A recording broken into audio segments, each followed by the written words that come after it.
Greetings, everyone. The first partition of Bengal in 1905 met with stiff resistance from the common people, while Rabindranath Tagore was traveling across the province to address the masses. His songs were becoming a popular means of galvanizing people into action. Tagore's nephew, Rabindranath, recalled a particular incident in the context of the division of Bengal. Ever the iconoclast, Tagore created a novel way of protest. The day of the partition, October 16th, he declared would be observed as Raksha Bandhan, wherein people would tie Rakhi to each other, symbolizing Bengal's unity. He himself tied this thread of unity on people belonging to different religions. In a letter penned to his friend A.M. Bose in 1908, Tagore wrote, I quote, "Patriotism cannot be our final spiritual shelter. My refuge is humanity. I will not buy glass for the price of diamonds, and I will never allow patriotism to triumph over humanity as long as I live," unquote. Today, in a world which is increasingly being consumed by narrow-minded ethnic nationalisms, the writings of Rabindranath Tagore are more relevant than ever. It gives me, Navjot Khosla, Assistant Professor, Department of English, immense pleasure to welcome you as we at the department celebrate the 160th birth anniversary of Gurudev Rabindranath Tagore. Born on May 7, 1861, Tagore was not just a prolific poet, but also a brilliant writer, composer, painter, educationist, and reformer, among other things. He was the first non-European to receive the Nobel in 1913. In 1915, he was awarded knighthood by the British Empire, but Tagore returned the honor as a protest against the Jallianwala Bagh massacre in 1919. He breathed his last on August 7, 1941. Through this national webinar, remembering Rabindranath Tagore, Cosmopolitan Sensibility as Art and Thought, we hope to learn more about the multifaceted personality of Tagore. A hearty welcome to our distinguished guests, Dr. Amrit Sen, Professor of English, Vishwa Bharati University, Shantiniketan, Dr. Anuradha Ghosh, Professor of English, Jamia Millia Islamia University, New Delhi, and Dr. Shantanu Ghosh, Head, Department of English Studies, Akal University, Talwandi Sabo. It is such an honor to have you with us. We are indeed fortunate to have our Honorable Vice Chancellor, Dr. Arvind, with us. Thank you, sir, for gracing the occasion. A very warm welcome to Dean Academic Affairs and other dignitaries, colleagues, students, research scholars. Welcome to all. Before we begin, I'd like to invite the head of the English department, Dr. Rajesh Kumar Sharma, to formally introduce the theme of this webinar. Thank you. Thank you, Navjot Khosla. The department is grateful to the Vice Chancellor, Dr. Arvind, for reminding us of the birthday of Gurudev Rabindranath Tagore, who is so close to the heart of this department. The theme, Remembering Rabindranath Tagore, Cosmopolitan Sensibility as Art and Thought, arose out of the consideration that Tagore is someone who needs to be remembered the most today. We live in a world that is divided by merchants of fantasy, people who sell all kinds of dreams of nationalism, and humanity as a result is at a discount. We today have to give an account of ourselves to Gurudev Tagore. The idea of the cosmopolitan versus nationalist was one of the recurrent themes in his writings, in his speeches. He entirely dismissed the Western concept of nationalism as self-idolatry, but he also did not like the colorless, as he said, colorless, vague cosmopolitanism, as some people project it as the ideal form of universal love of humankind. But there's a problem with the term cosmopolitan.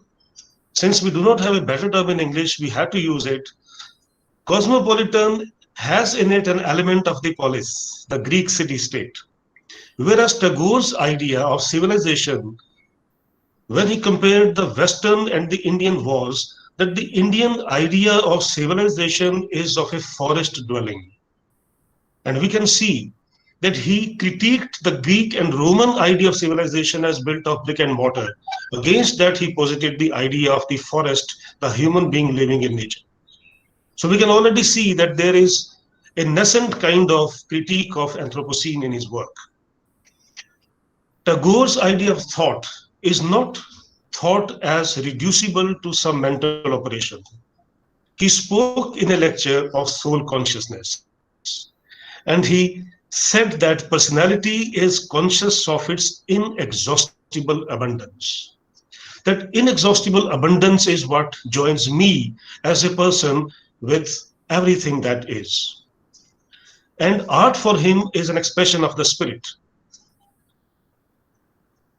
He, I can say, has a defining, distinctive, inspiring integrity of being.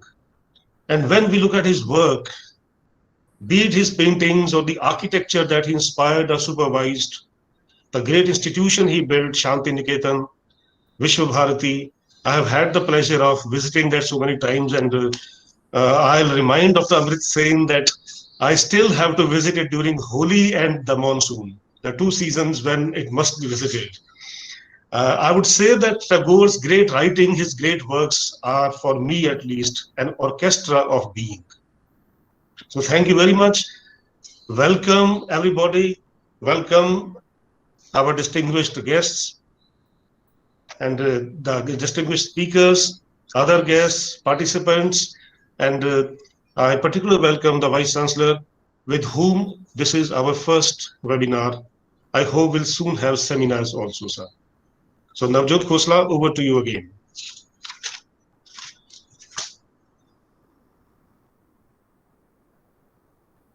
Navjot, you have not unmuted yourself. Yeah. So should I introduce the first speaker then? All right. Navjot, the Vice Chancellor has to leave. He has another engagement. I think we can request him to say a few words. Ji, sir. And then we proceed with the first speaker. All right, sir. Vice Chancellor, sir. Over to you, sir. All right, so can you hear me? Yeah. Good morning to everyone. I'm very happy to be part of this webinar, and to the English department who has put together a very, very exciting set of speakers. And of course, I will attend partly and would like to attend the whole webinar. Punjabi University and Tagore has a special connection because you see, Tagore single-handedly brought Bengali as an idiom of expression in academia, literature, poetry, and everything. And Punjabi University as a university is supposed to do that for Punjabi. So we have to see how he did it and how far we are with that project. So that is one very, very strong connection. In his memoirs, one of the writers, I think Bhisham Sani's elder brother, what's his name? Balraj Sani has written that his meeting with Tagore made him switch from Hindi to Punjabi for writing, because Tagore convinced him that you must use your mother tongue. So that's why I see this webinar to be in some sense a re-beginning of reinventing Punjabi for the modern times, as Tagore did for Bangla for his times. As a university, it's our duty. So let me not come in between the speakers and the audience. I'm really excited to see this event happening, and all the best for the webinar. Thank you. Thank you so much, sir. Your kind words continue to motivate us, and we'll begin with the webinar. Rajesh, sir, can I begin? Please go ahead, please. All right. Thank you, sir. Thank you. Just a little housekeeping before we get started. I request all participants to mute their mics. You may use the chat box in case you have any comments. And in case you have any questions, I would also request you to type them in the chat box. Time permitting, we may take them up for discussion in the end. Thank you. Before I invite our first speaker, Dr. Amrit Sen, I would like to introduce him to our audience.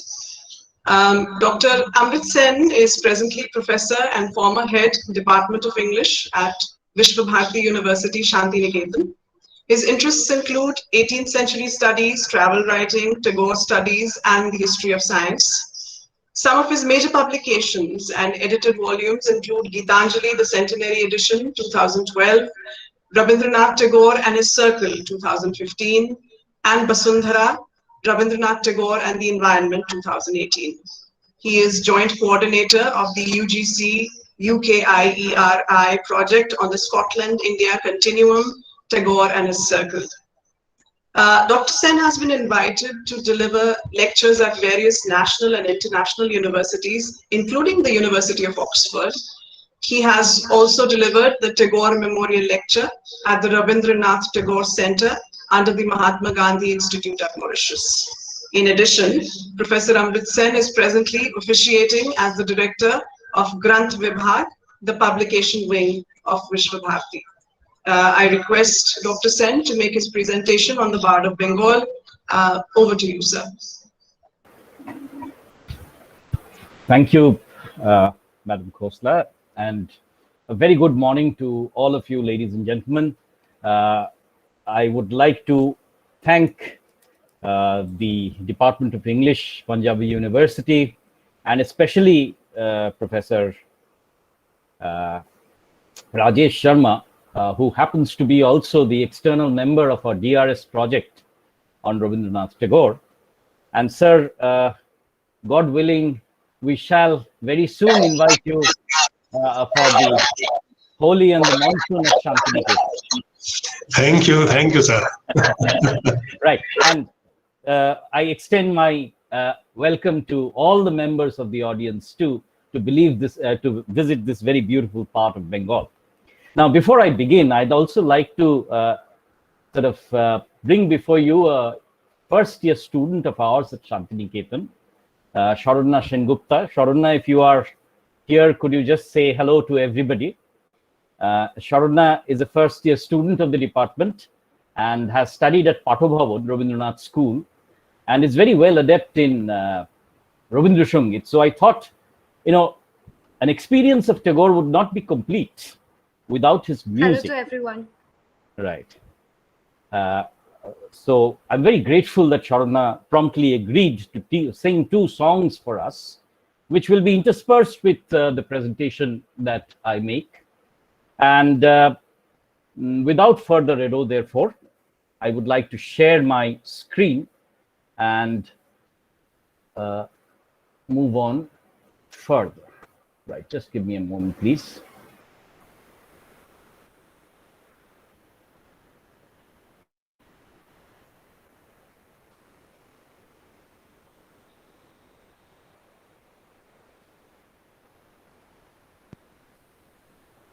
Right, I hope my screen is visible, is it?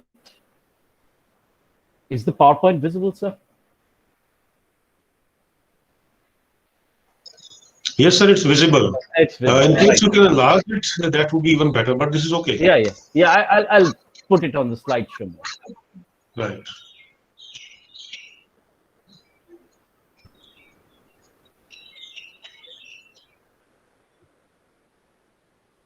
Technology takes its own time, I guess. Yes, it does. Right. Okay. Yeah, fine. Thank you. Fine. I've titled my presentation "The Self and Beyond: Tagore and His Jivan Devta." Now, I was very interested in the very short introduction that Professor Sharma gave, and how he talked about, the cosmopolis once again initiating or including the word polis, the city state, and how Rabindranath would actually try and move away from this very concept of an urban civilization and take his inspiration and pedagogy both away from the city and to the rural population at large. The operative word, incidentally, that he used against the term nation was community. In Bengali, this would be Samaj, and I guess the Punjabi equivalent would be the same. Now, my project is to see within Rabindranath's concept of the Vishwa. You see, Vishwa was a very important word for Rabindranath, an idea, as it were. He talks about his cosmopolitanism as Vishwabodh. He talks about his Sahitya as part of Vishwa Sahitya. He talks about his university as Vishwa Bharati.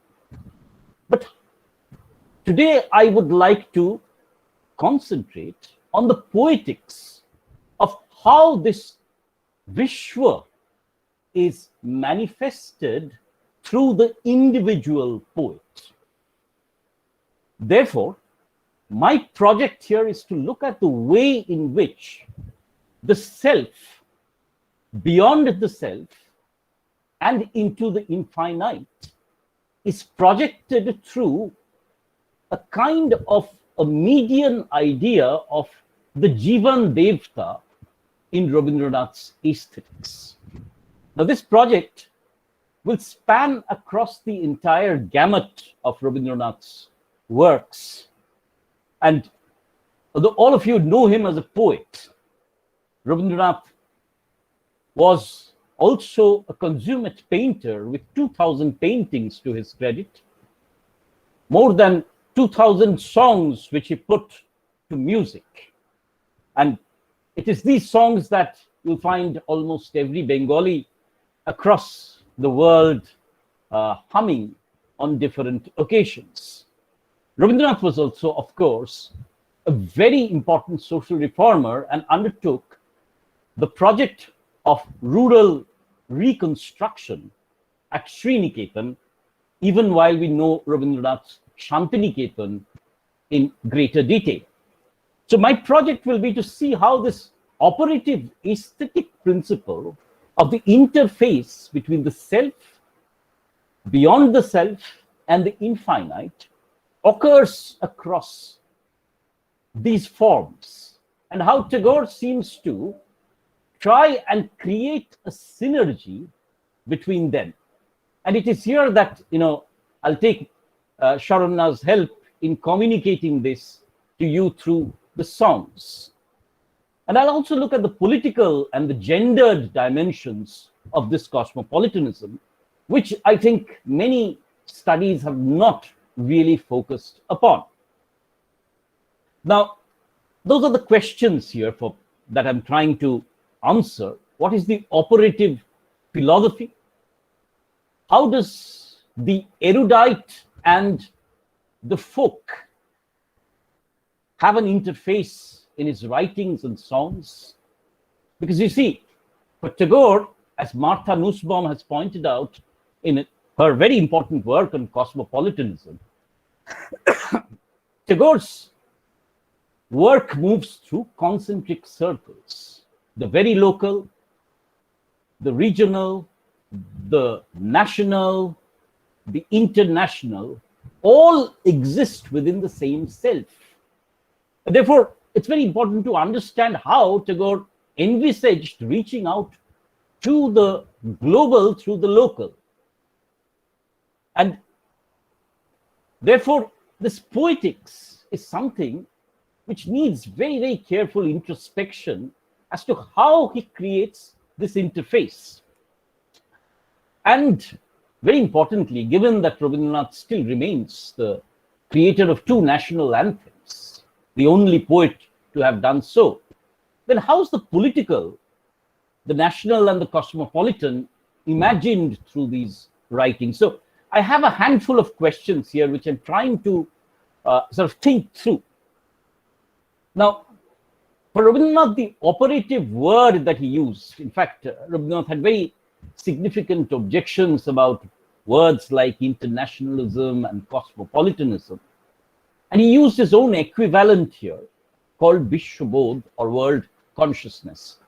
This he articulates in Sadhana, which is the English treatise that he was writing in America just prior to receiving the Nobel Prize.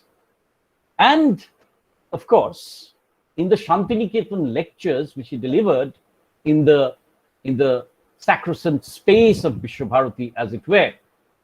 Now, Tagore suggests, of course, that when a man does not realize his kinship with the world, he lives in a prison house. And then he talks about this emancipation from the self into the beyond. And this emancipation finally leads to the world of perfect truth. Now, if you look at Tagore's Bengali writings and also his English writings, he uses three words: Satyam, Shivam, Sundaram. Now, these are very recurrent words that he uses. I was going through the entire gamut there. The other word that he uses is Amrita, right? The divine nectar, as it were. And this very important concept of Ananda, or joy, and the Leela, or the play. So it's interesting in the way that it is within the self that the potential of beyond the self of the world exists. And therefore, he suggests that the escape of the self into the Advaitam is the ultimate end of all civilization. But he does not want a sort of complete escape from the world itself. So rooted in the world and beyond the world. And then he comes to this concept of the unity, which of course he was deriving from the Brahmo philosophy, which percolated through Raja Ram Mohan Roy and his father Rabindranath. Whenever our heart touches the one, in the small or the big, it finds the touch of the infinite. You know, it's this seamless movement between the finite and the infinite, the self and the non-self, the world and the home, that, you know, the cosmopolitan idea of Tagore can be located in, not merely as a political philosophy, but as something which derives from a deeper, you know, sort of spiritual sort of movement as well. Now, it is here that I come to the concept of the Jivan Devata. Now, the Jivan Devata in Tagore is not located in one or two texts. It is dispersed across his body of writings, and therefore operates as a kind of prism through which Tagore's poetics can be understood. Now, he defines this as the creative power deep within me, the power that confers unity and significance. And he differentiates it from the divinity as one of aspect and attitude.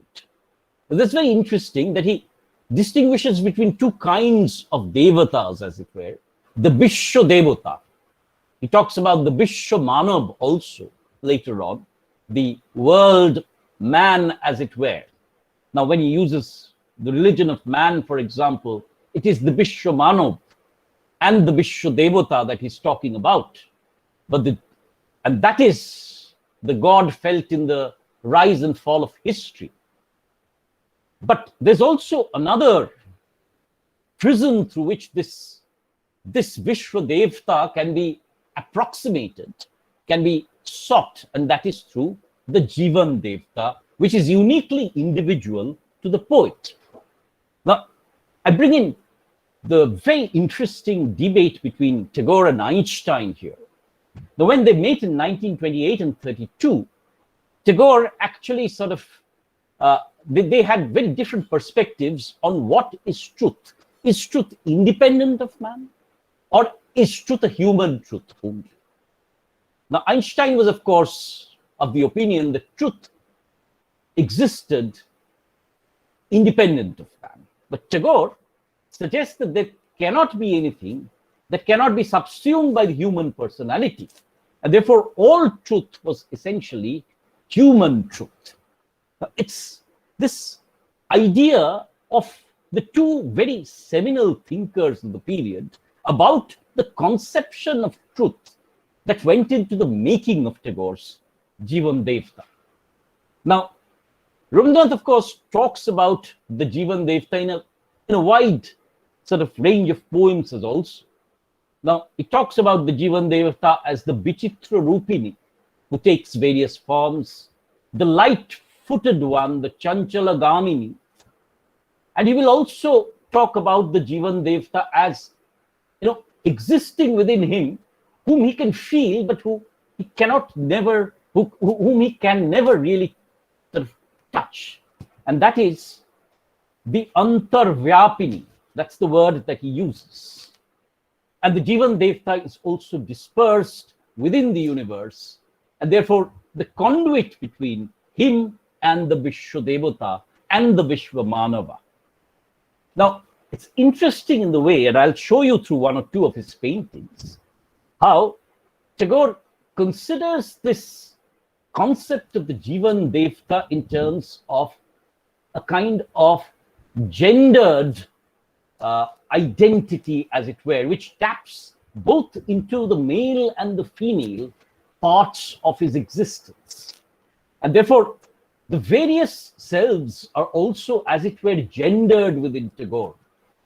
And the union of these two selves is the worship of the Supreme Lord of Life. Now, when he's into this concept of the devotee, as it were, it is here also again that Rabindranath's idea of the Ardhanarishwar comes into a kind of play in the very idea of the Jivan Devta. So the cosmopolitanism that Rabindranath is looking at is also, tempered. And when I'm meaning cosmopolitanism, I'm talking about the perception of the world, as it were, as one, is also something of a gendered concept in many ways. Now, this is, of course, one of the major poems of Gitanjali, where Rabindranath is talking about this continuous movement between the I and the you. Gitanjali, of course, is this interface. Now, Rabindranath uses these concepts, Ami and Tumi. And he also uses the concept of the Choto Ami, of the smaller I, and the Boro Ami, and the larger I. Right? And therefore, if you look at that poem here, when I go from hence, what I have seen is unsurpassable. I have tasted of the hidden honey of the lotus, and thus I am blessed. In this playhouse of the infinite forms, I have had my play, he says. And it is the touch of one who is beyond touch. So this play between the Jivan Devta, whom he can perceive, and therefore when he reaches out to that Jivan Devta, he also reaches out uniquely to the world, is the movement, this dialectical interplay between the I and the you, the self and the world, the divinity in life and the life in the divine. Now, one of his most famous poems, for many of you who are looking at Tagore very carefully, is the poem of Shonar Tori, or the Golden Boat. This is a translation by William Radice, of course. Now, Tagore talks about, the poem is there, so I won't read through it. But there's this mysterious figure who's approximating the kind of the farmer rustic figure who sits on the shore, as it were. Who is the steering close to the shore? I feel that she is someone I know. You see, it's very interesting. The person who's rowing the boat towards him is the she. And he says, I watch and feel I have seen her face before. Take away my golden paddy when you sail. But once having given his all, there is no merging of the Jivan Devta is there for his understanding, but she can never really be completely merged within him, right? Therefore, this completeness and incompleteness, the yearning, as it were, of art to approximate the infinite is there, but never really complete. Now, it is again here that Rabindranath's interface with the bowls come in. And I think this is a very important interface because we need to ask ourselves the question, why was Rabindranath so interested in them? Now, he says they have no images, temples, scriptures, ceremonials, and talks about the divinity of man and intense feeling of love. Incidentally, I was looking up Rabindranath's writings on Nanak, and this is what he also felt about Guru Nanak. And he said that it is this capacity to feel the immense love for human beings, for man, that sort of drew Rabindranath towards Kabir, Guru Nanak, and Badhu, and a lot of other saints, but it also drew him to people who intuitively had this kind of sort of perception. And he talks about these as unsophisticated, living a simple life in obscurity, but giving us a clue to the inner meaning of all religions.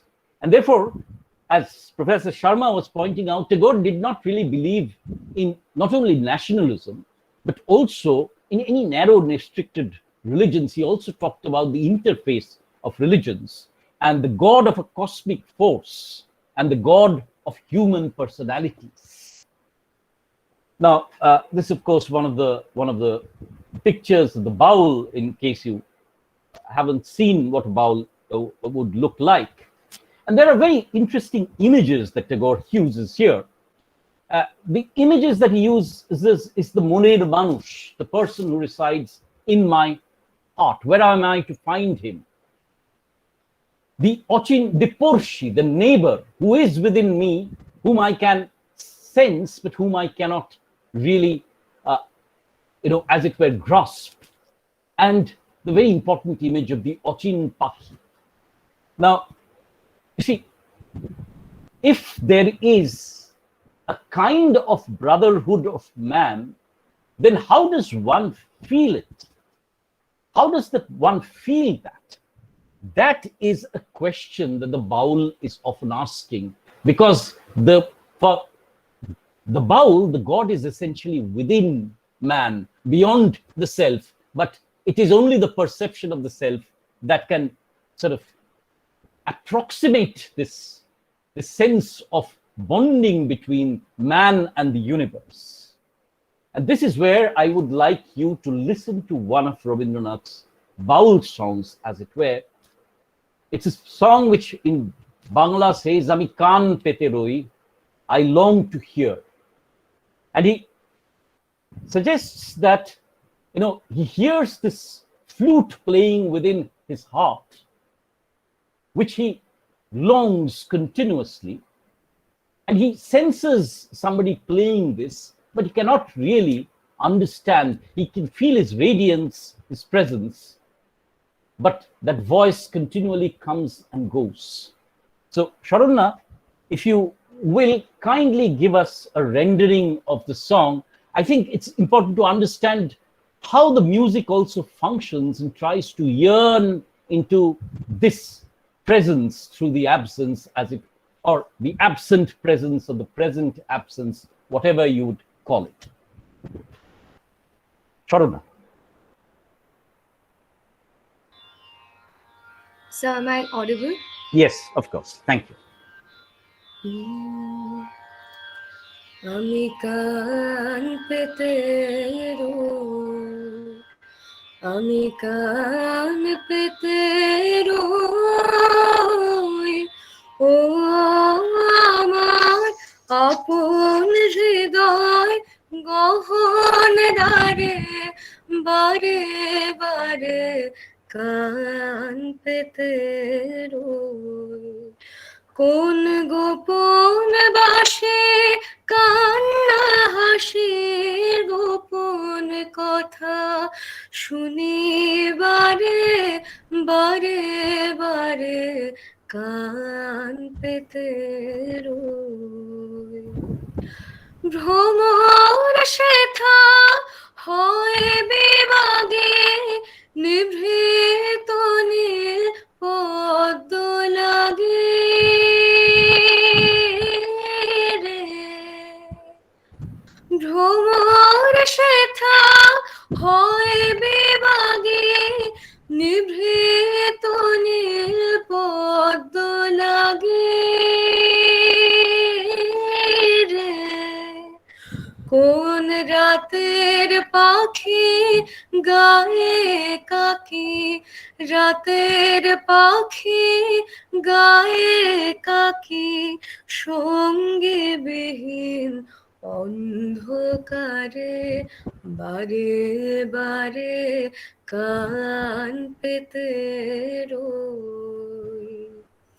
কে সে মোর, কে বা জানে, কিছু তার দেখি আভা, কিছু পাই অনুমানে, কিছু তার বুঝি না বা।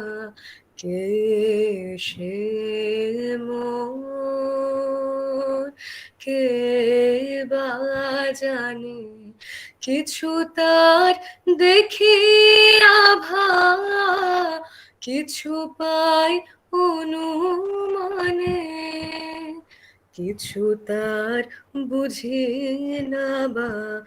মাঝে মাঝে তার বারতা আমার ভাষায় পায় কি কথা রে। মাঝে মাঝে তার বারতা আমার ভাষায় পায় কি কথা রে। ও সে আমায় জানি পাঠায় বাণী, আমায় জানি পাঠায় বাণী, গানের তানে লুকিয়ে তারে বারে বারে কান পেতে রই। আমি কান পেতে রই। ও আমার আপন হৃদয় গহন দ্বারে বারে বারে কান পেতে রই। Thank you, Sharonna. That was indeed splendid. Now, now let me move on to the next part as to how this concept of the Jivan Devata and the idea of the self and the world comes into the making of the political in Rabindranath. Now, obviously, you see, Professor Sharma, Navjot, of course, referred to Rabindranath taking up a very active role during the partition of Bengal. And as Shumit Sarkar has once said, that he sang us into a nation, as it were. Now, at that point of time, this, of course, is the image which many of you are familiar with of the Bharat Mata, which through Bankim's writings was coming into the forefront. Now, Rabindranath, of course, presents a very different concept of the mother here, as it were. And this is to the song Amar Shonar Bangla, which is the national anthem of Bangladesh, by the way. Now, I've given you the song here, but I'll not just sort of read it out. I'll just like to bring to you the dimensions of the Shonar Bangla song here. Now, the Jivan Devta is here superimposed, as it were, upon the image of the Ma. And Rabindranath does not call it, Bharat Ma or anything of that sort, right? The mother who becomes the subject of reverence. And this is not a deified mother, as it were, but this is the mother who is very close to our everyday existence. She's seen as poor and impoverished, yet through the empathy of her children, she becomes sublime. And There are a cluster of songs that he writes here. In Bengali, one such song is Sharthok Janam Amar Janmechi Ei Deshe. I am blessed mother that I am born in this country. And it's this poet who sort of bursts into tears if a dress goes ragged.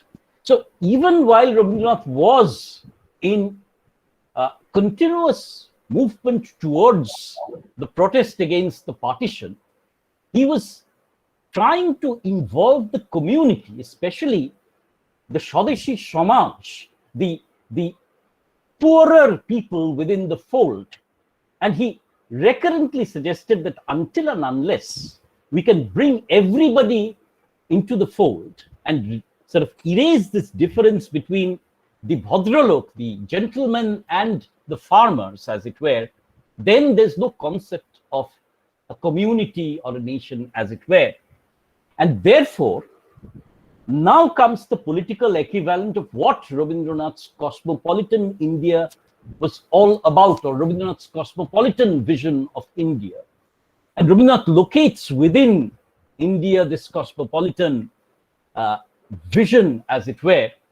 And he talks about Bharat Tirtha, where India becomes important as a pilgrimage because he can worship the Naro Devata, or the man, the god of man, as it were. And that, it is from all corners of the earth that people confluence upon this land. And therefore, it's this process of, if you look at this very interesting word, dibe or nibe in Bengali, give and take, milabe milibe, everything merges together, as it were, and therefore nothing goes back.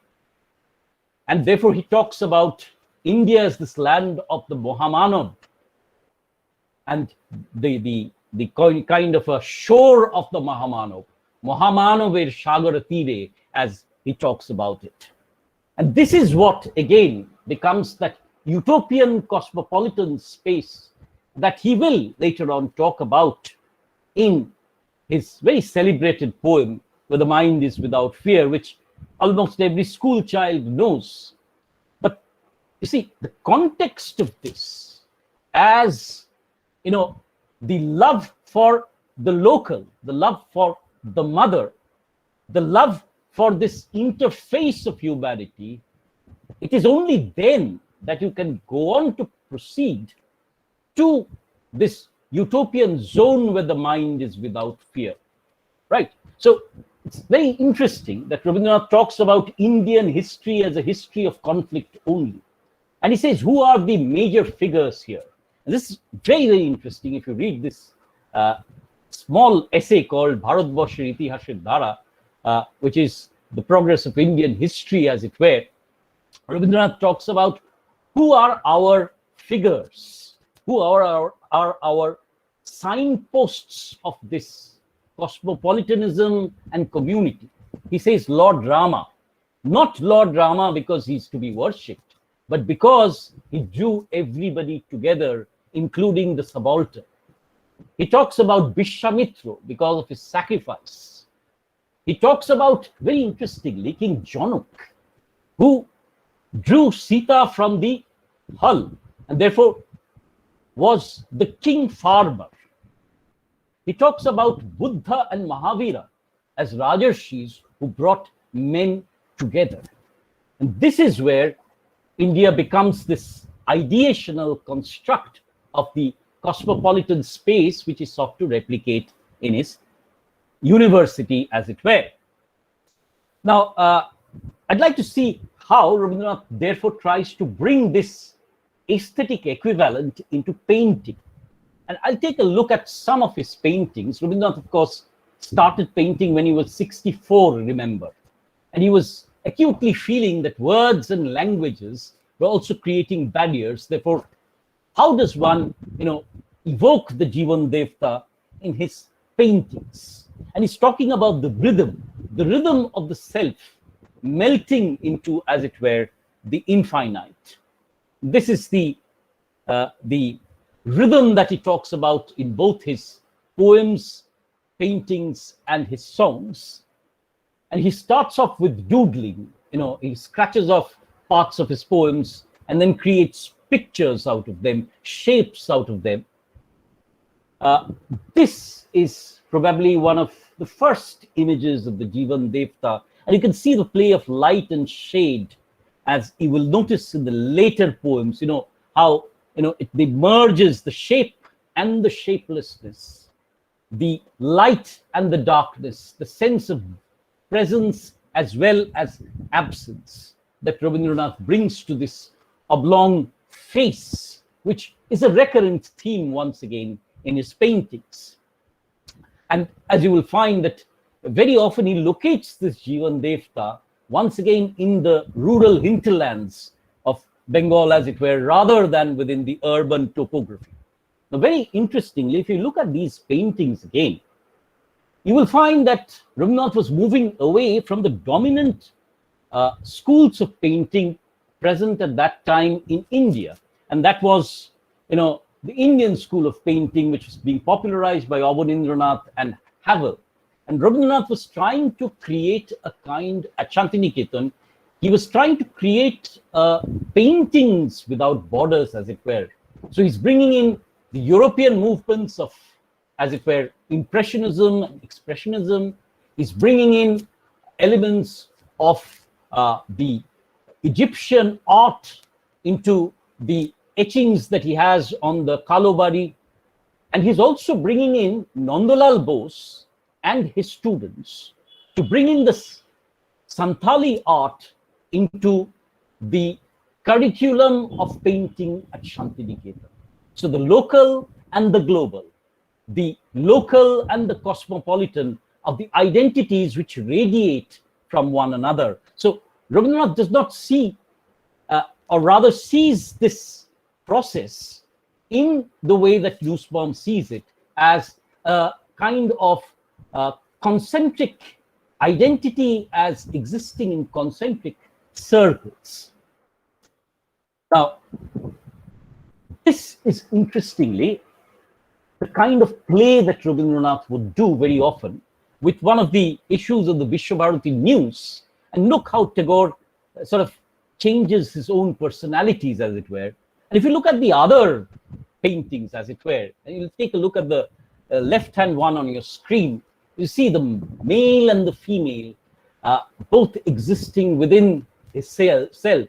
So, and once again, this one probably is also again the Jivan Devta who's hidden. So the infinite and the finite, the present, the absent, the self and the non-self. Is this that drew, incidentally, one of the other Nobel Prize winning poets, Octavio Paz, to Tagore's art. And Paz noted that Tagore's poetry, with its particular kind of a rhetoric, could have had,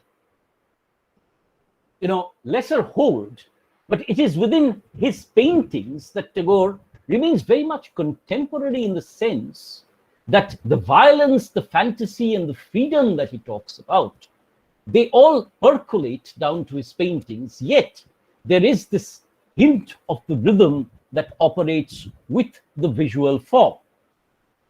Now, I'll quickly move on to Rabindranath's concept of music, because it's to these that he turns at the end of his life, because although music was there, of course, within his entire upbringing, and the ways in which Rabindranath would be borrowing very often from, say, the poetry of the Scottish bards, he would be taking it, the ragas from classical Indian music, and his journeys, sojourns to the southern part of India, very often, and I'll sort of ask Sharonna to sing later on, a Punjabi bhajan would work its way into his art. So he was bringing in music from all across the globe, yet the importance of Rabindranath's music is the salient aspect of the interface between the lyric and the musical, right? And the freedom with which the lyric moves within the musical, right? And therefore, he talks about the the independent role of the lyric and the music. And where the words left off, he says, the strains of music take over. And he uses a very interesting metaphor of the rhythm acting as a bank to the lyric. Right, so it's once again this attempt to reach out, the ways in which the poet, the musician, and the artist interact to reach out into worlds that are uncharted, beyond the purely local, that we can look at Rabindranath. And therefore, it is with this that I come to a very interesting song, and this is taken from a Punjabi bhajan. It's Baroi Baroi Ramma Veena. I wasn't able to track this, so I could not play the original. But if you look at that song here, the Ramma Veena, it plays. So there's the sound, then there's the dance, the tal, and then there's the decorative aspect through the words, as it were. So it's an interesting poem that brings synesthetically sound, sense, and the musicality of the Ramya Veena. And I'll ask Sharunna to sing at least 2 stanzas of the song, if possible. Sharunna.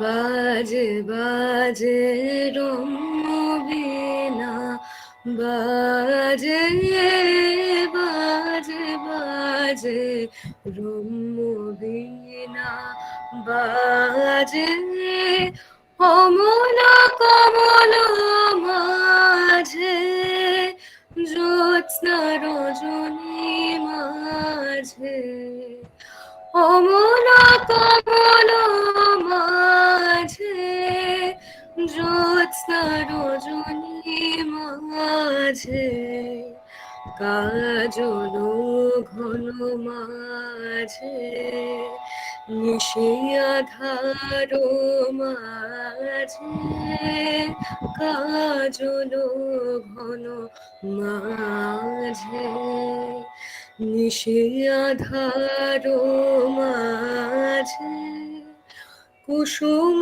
সুরভি মাঝে বীণা রণন শুনি যে কুসুম সুরভি মাঝে বীণা রণন শুনি যে প্রেমে প্রেমে বাজে প্রেমে প্রেমে বাজে নাচে নাচে রম্যতালে নাচে নাচে নাচে রম্যতালে নাচে তপন তারা নাচে নদী সমুদ্র নাচে জন্ম মরণ নাচে যুগ যুগান্ত নাচে জন্ম মরণ নাচে যুগ যুগান্ত নাচে ভকত হৃদয় নাচে বিশ্ব ছন্দে মাতে ভকত হৃদয় নাচে বিশ্ব ছন্দে মাতে প্রেমে প্রেমে নাচে প্রেমে প্রেমে নাচে। Thank you, Sharunna. Indeed splendid. Now, as I said, this very interesting in the way in which music across the worlds seems to make itself present within the aesthetic parameters of of the self, and this operates, as it were, through the consistent search of the Jivan Devta. Now, the Vice Chancellor just mentioned about Tagore's influence on Punjabi and the language itself. Now, the reverse was also important. The influence of Punjabi and Punjab in Tagore's consciousness. In fact, we remember that while he was a child, his father had taken him to the Golden Temple, where he had been transfixed by the bhajans that were sung.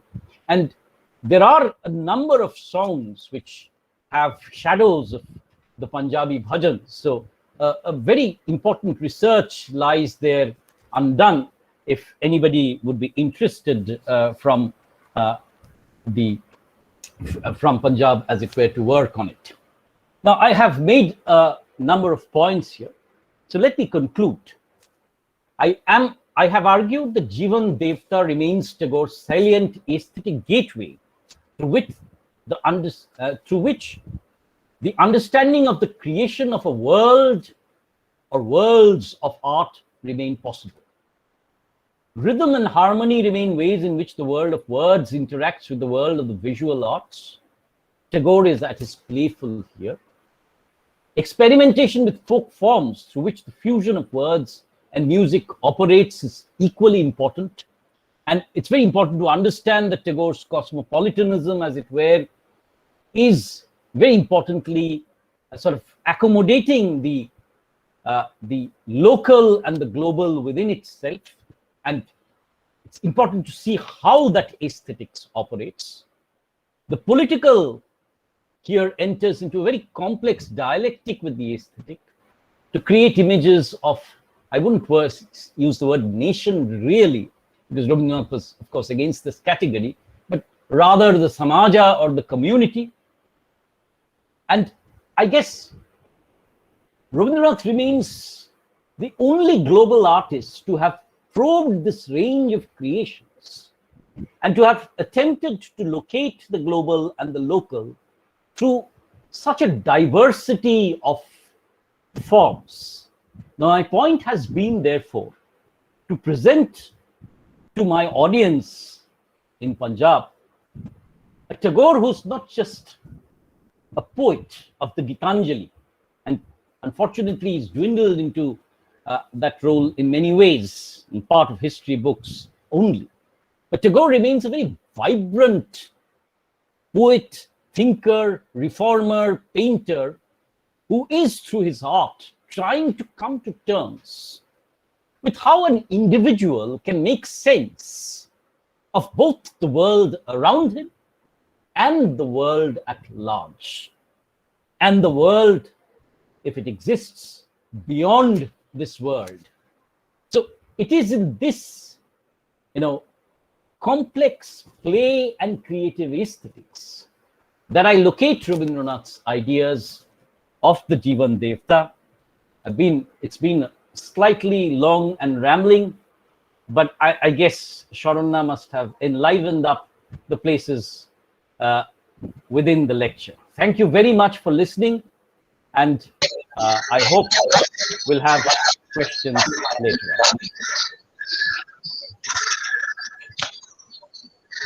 It was so wonderful, Dr. Sen. A real feast for the mind and the spirit. We understand, I think, more deeply today how Punjab and Bengal are bound spiritually together. Thank you so much. Navjot, over to you, please. Ji, sir. Thank you, Dr. Sen, for such an engaging and thought-provoking presentation.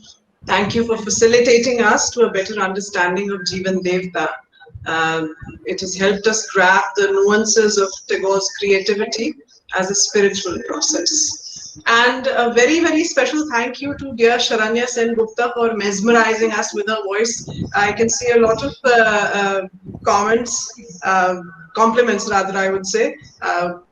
Your voice is amazing, absolutely amazing. So thank you, Bache.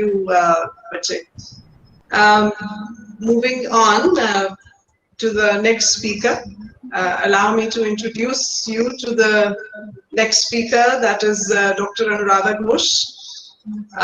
Dr. Ghosh teaches in the Department of English, Jamia Millia Islamia University, New Delhi. Her specialization is in the area of literature, cinema, translation, performance and cultural studies. Her areas of interest are folklore, philosophy, literary theory, semiological studies, and ecological studies. She completed her PhD from JNU in 2000 in the area of Indian cinema of the 60s and 70s with special focus on Bengal. She has introduced several new courses at the UG, PG, and research level in her department, as well as outside around the thrust area of her ongoing work.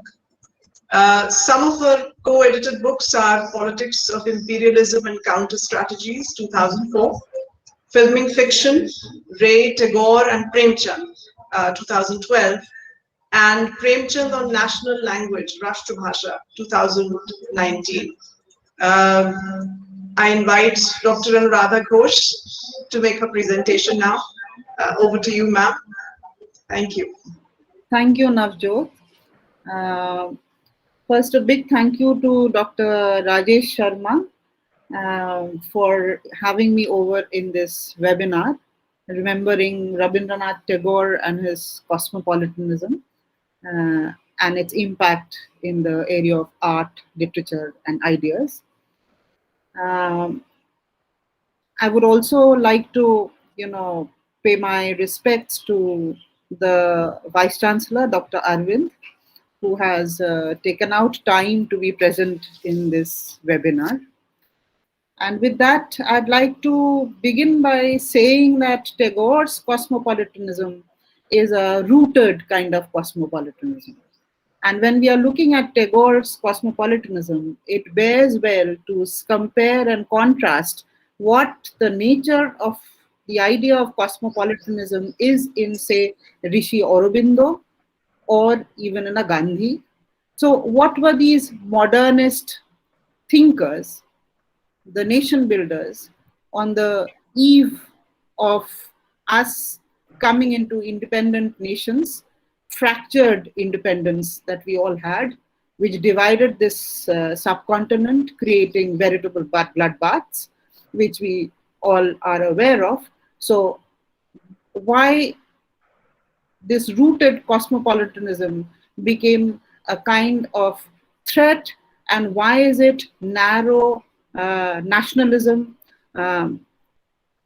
prejudiced kind of nationalism, was something that Tagore constantly veered away from. So though he upheld jatis and upajatis and the thoughts that the jatis and upajatis, the philosophical cosmological systems that the jatis and upajatis might have upheld, which he tried to creatively draw in his own writings, in the rustle of language that we see, where Dr. Sen was talking about his impact, the impact of Punjabi in his writing. So likewise, we can see that it is not only Punjabi, there is a host of regional and local artistic cultures and ideas which keeps flowing into his works, from as remote place and far-flung places like Chandni Ghat in Manipur or Tripura, or his association with the Ahomya kings, and so on and so forth. So, and one of the early, much earlier than anybody in the world, declared him as a poet laureate. A Bishwakobi was a kind of a title given to him by the kings of Tripura. It was his association with King Bir Chandra Kishore Manikko Bahadur, who lived during 1839 to 1897, and later his close association with King Birendra Kishore Manikko, who lived during 1909 to 1923, that the title of being a world poet was conferred upon him much before the world recognized him as a world poet. He was barely 21 years of age, and it is following one of his long pieces, poetic pieces that he had written, which the kings of Tripura found very, very endearing, And that is the trajectory that I wish to look at today. So when we look at the idea of a rooted cosmopolitanism, what comes to my mind is a poem a few lines of a poem which goes like this, and I read it out in Bangla only. বহুদিন ধরে বহু ক্রোশ দূরে বহু ব্যয় করি বহু দেশ ঘুরি দেখিতে গিয়াছি পর্বতমালা দেখিতে গিয়াছি সিন্ধু দেখা হয় নাই চক্ষু মেলিয়া ঘর হতে শুধু দুই পা ফেলিয়া একটি ধানের শীষের উপর একটি শিশির বিন্দু. So if I translate the lines, it goes like this, that it's for a long while, for many days, bahudin dhore, I have been traveling upon the world. I have been traveling miles and miles across the world. I have spent a lot, bahu bhai kori, I have been spending a lot, and I have been traveling through different kinds of regions, different lands, and I have seen many kinds of mountain ranges, I have seen all kinds of oceans and seas, but what have I not seen with due care is the drop of a dewdrop that is there right outside the threshold on a blade of grass.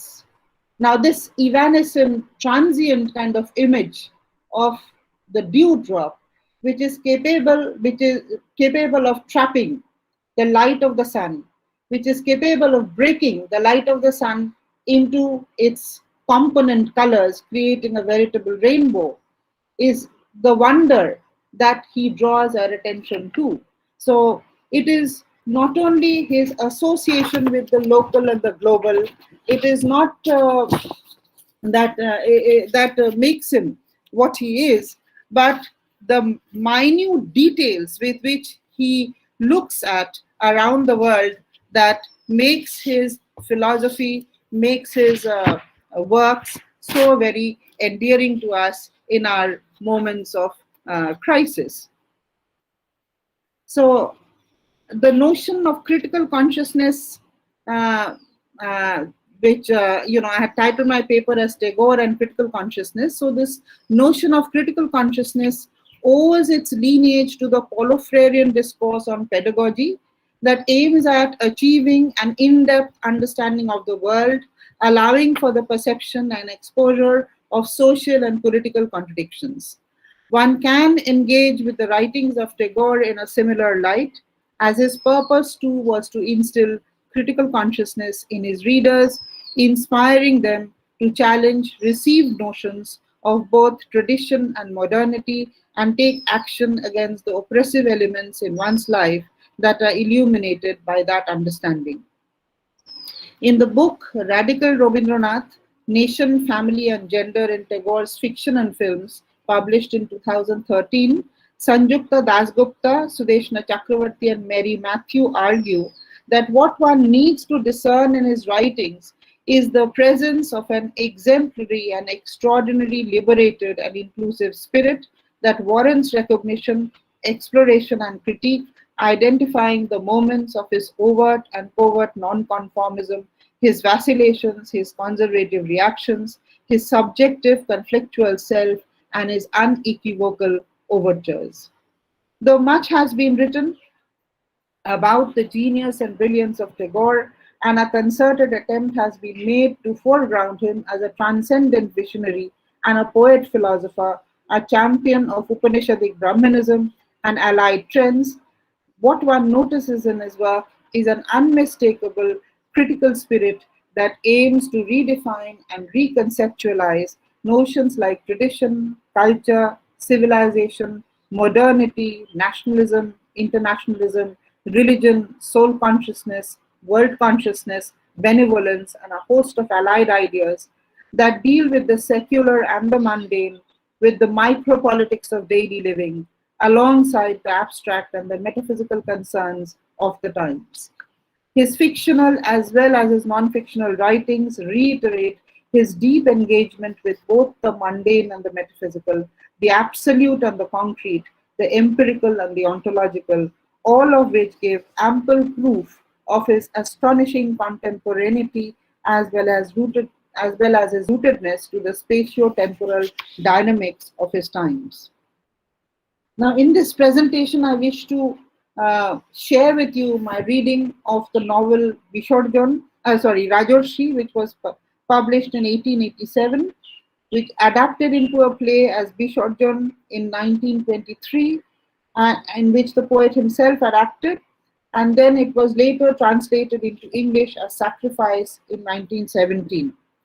And also the plays Mukut, published in 1908, and Chitrangada in 1936, all of which are set in the northeastern hill states of Tripura, or based on the legend of a princess of Manipur. And it is through this reading that I wish to point out the notion of critical consciousness as is elaborated by him through the theme of benevolent aristocracy and the idea of the noble sublime that he constantly reiterates in his writing.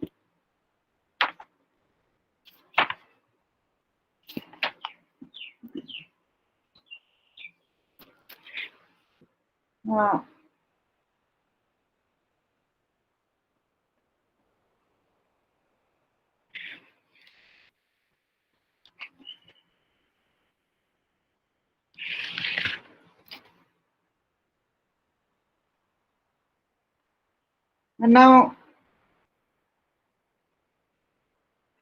scholarship in the area of Tagore studies has taken into consideration his personal association with the family of the Maharajas of Tripura, which inspired some of his writings. The creation of the Tagorean dance cult, influenced as it was by Manipuri traditions, while his reception in the Northeast and his reception of Northeastern traditions has not yet been closely studied, just like we have seen in the presentation before, that the connection between Punjab and Bengal as it emerges as a confluence and a contact zone has yet not been studied, and perhaps we have come of age in the 21st century to see the different local and regional flavors that finds its way into the artistic creativity of Tagore, where while we have paid a lot of attention to the connection that Europe has or Latin American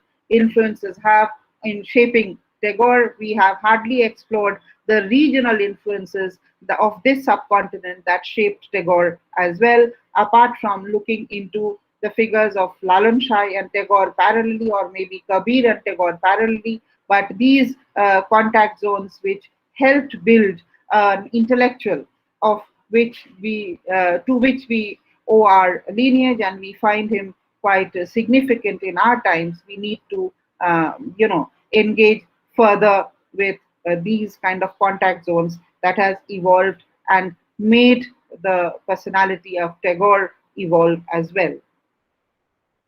So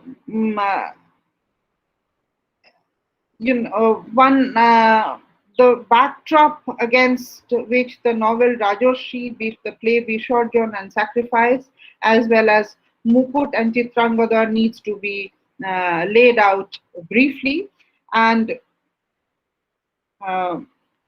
this one has to, his visits to Agartala by the invitation of King Brojendra Kishore Manikko, who was fondly called Lalu Korta, was the uncle of King Bir Bikram Manikko in 1926, helped Tagore to see the performance of Rash Leela at the Pratapgarh agricultural farm. And his central protagonist in the novel Rajorshi, that is King Govinda Manikko, is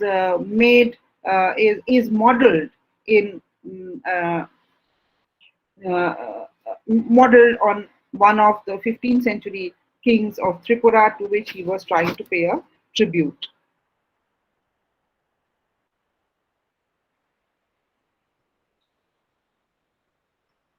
Now, the sights and sounds of nature, his ties with the royal family of Tripura and the people of the hill states find resonances in the philosophical idea of aristocratic benevolence and the notion of nobility, not in terms of a hereditary lineage, but rather as the religion of man in the widest possible sense.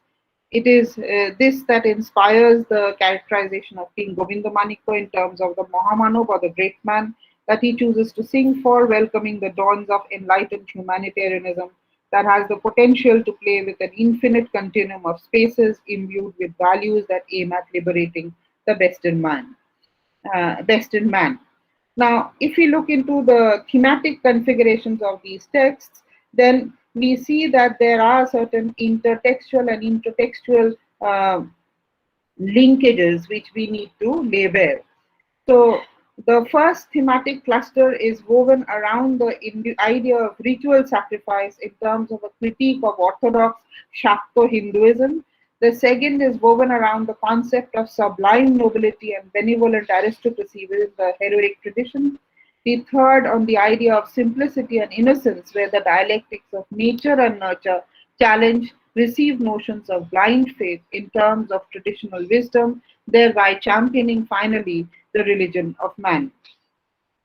Following the thematic structures, the conflict in the narrative portrayals are pitted primarily against the king as a kind of father figure for the people in terms of a benefactor, and the priest Raghupati, who pretends to be God's interpreter, yeah, but is basically a schemer who fears enlightened reason as well as change. Aligned to this basic structure of conflict, all other characters revolve, undergoing psychic transformation, particularly Joy Shingho and Nakshatra Manikko, and later Raghupati. In the play Bishorjan, Queen Gunavati too undergoes transformation. She is an interesting construction in the dramatized version, whereas in the novel she is not even a character.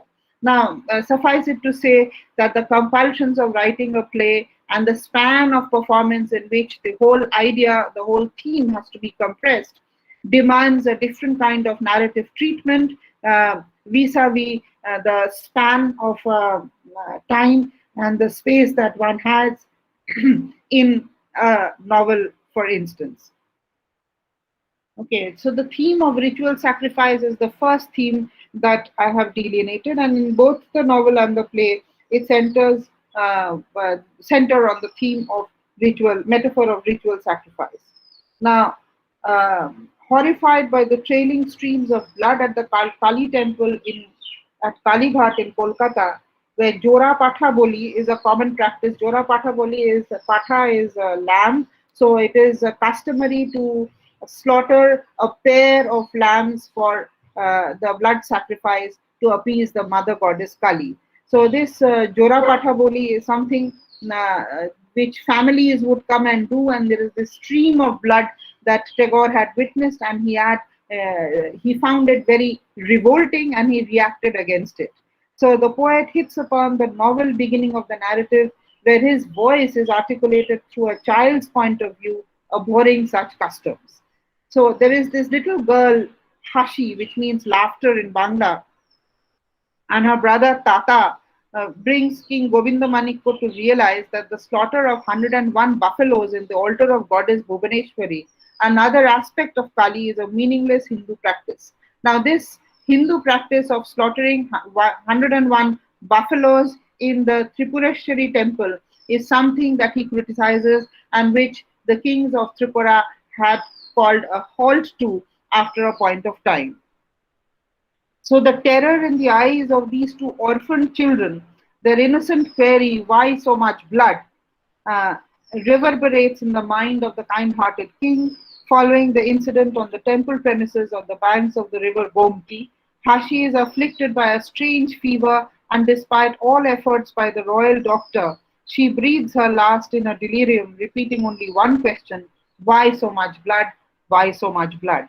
And appeals to her little brother, urging him to come with her to wipe away all traces of it from the white marble staircase connecting the abode of the goddess to the river flowing by. Now, just as a kind of digression, I would like to remind you of the passage in Macbeth where Lady Macbeth tries to clean her hands of blood. So she keeps cleaning her hands, but she feels that her hands are constantly stained with blood. And I would also like to draw your attention to an area of work which has been much neglected perhaps, is Tagore's own translation of European writings, be it in English or other languages, languages that he was in command of. So he had translated sections of the Macbeth, which I have read, and though one can't, really say that he has drawn this passage from his own reading of Macbeth, but well, the parallel images come to mind when we read it. So, um, so Hashitu is appealing in her delirious state. She's appealing to her brother, why so much blood? And while she's appealing to him, she's urging him to come with her to wipe away all traces of it from the marble staircase connecting the abode of the goddess to the river flowing by. The anguish of the child triggers off the well of kindness that resided within the king's heart, and opposing the age-old custom of worship of his ancestors, opposing established religious institutions that had popular sanctions, the king banned blood sacrifice in his land. In fact, it is this action of his that creates political complication.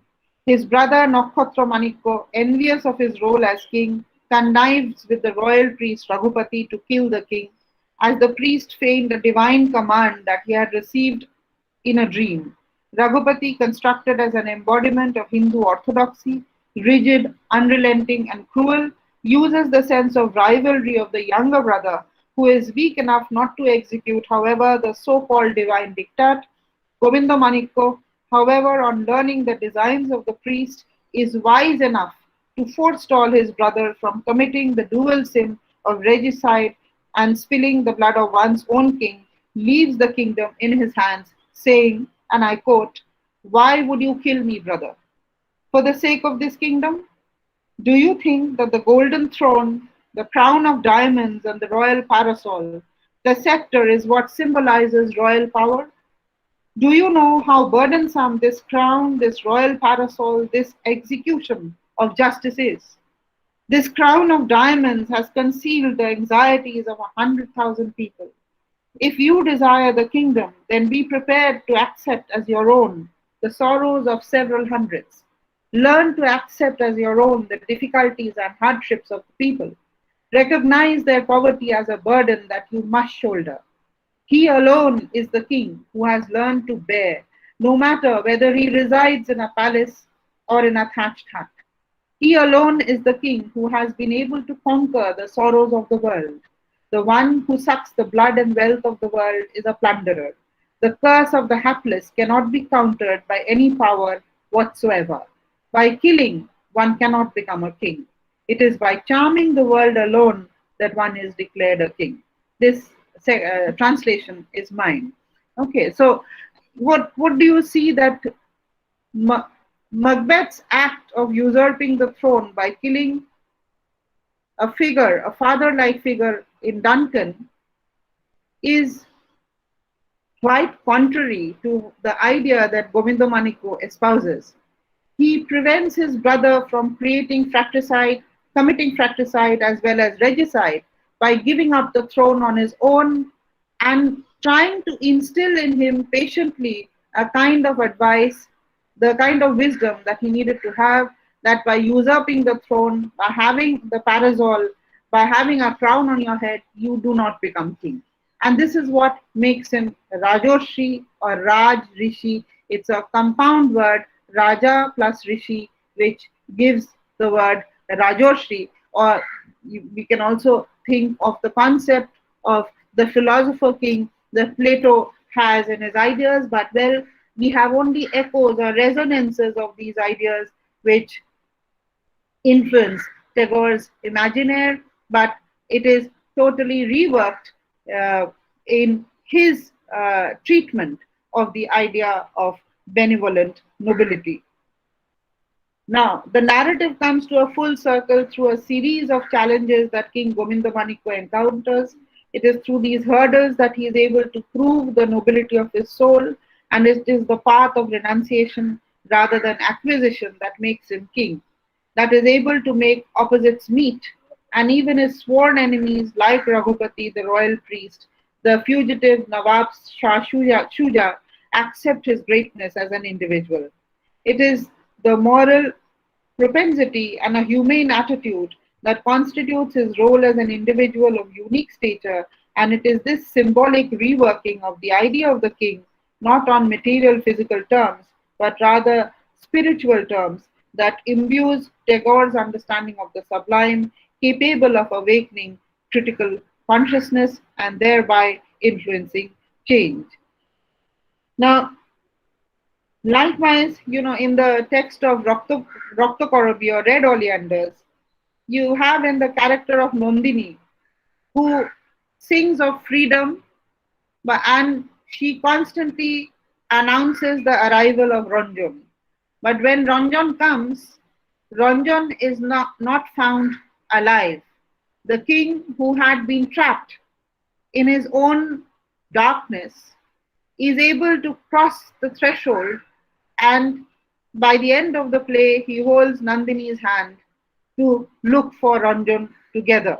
Okay, so the transformation, as it were, is the transformation of the soul that one is looking at. The transformation is of consciousness that one is looking at. And it is here that Tagore's idea finds a very close parallel with the ideas within liberation theology, particularly flagged with the discourses of Paulo Freire and his followers. One can think of several texts, for instance, the film text, Pontecorvo's The Siege, where you have a guerrilla army abducting the director of the CIA in order to prove a point, but they only realize that directors of CIAs deputed in Brazil or Chile or wherever can be replaced. So they are very apologetic because to prove a point, they have to kill a man with whom they have no personal enmity, but they need to do that heinous act of killing, which is against Christianity, which is against God, but they are trapped in their own logic of transformation. So unless and until we change the structural logic, we change the structures, so as to say, that dominate us, by which we adhere and which we live, we cannot change the structural logic by which we live. So the call is for a total transformation. And the total transformation happens within the prism of one's soul, which makes one see within ourselves and try to find connections outside ourselves. Okay. In the play Mukut, something totally different happens. You have three princes. The three brothers are Chandramanikko, Indrakumar, and Rajdhar. Chandramanikko, like our king Govindamanikko of Rajarshi, is very kind.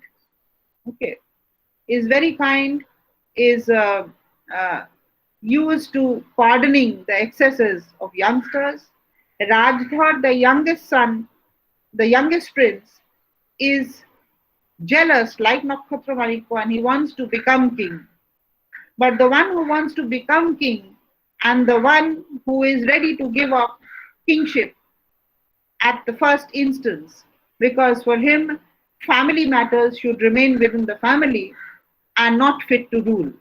So Kshatriya dharma, okay, or the dharma of the warrior is to protect. And Indra Kumar becomes ideologically quite opposed to King Govindra Manikko's ideal of kingship, and yet you have another aspect of sublime nobility that Tagore ushers in by playing off thematically concepts which are paradoxically intertwined. And one must also remember that through his writings, whether it is his letters, whether it is his novels, he did not want to don the mantle of being a preacher, but nevertheless, he tried to instill a certain kind of an ethical paradigm, a certain kind of morality, and it is imbued by his own sense of morality, his own kind of consciousness, his travels both in India, in this subcontinent, as well as outside, makes him a man who is capable of assimilating influences. So instead of excluding influences, you find him assimilating influences and be firmly rooted in the terra firma on which he stands, but redefining, remodulating it, and in his creative art, what he calls for in a he describes cinema as in a letter to Murari Bhadri, and like he defines cinema as Ruper Cholot Prabaho. It is, and I wish to see his creative output, be it in music, in dance, in his novels, in his essays. It is nothing but what he himself terms as Ruper Cholot Prabhav, or a continuum of beauteous forms. Now, beauty, the aspects of beauty that Tagore kind of upholds are, are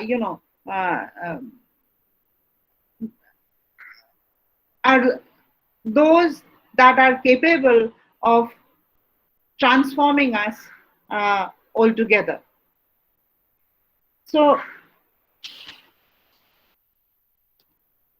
in for the want of a conclusion, I'd like to point out that Tagore's fictional writing deals with thematic clusters which are ridden with paradoxical notions, layered with intense kind of ambiguities, making the complexities of existence an arena of active critical engagement. The compelling nature of narration and the skillful maneuver of the artist as storyteller takes up the same theme, albeit to tell a different story.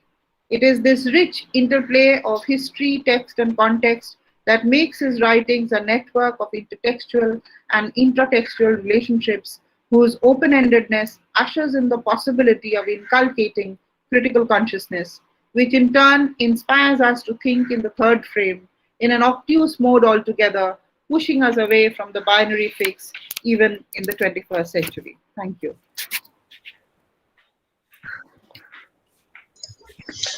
Many thanks, Dr. Murada Ghosh. Yeah. Very erudite, challenging ऐसे ही आ रहा था reading. ठीक है मैंने अपनी तो video बंद कर रखी है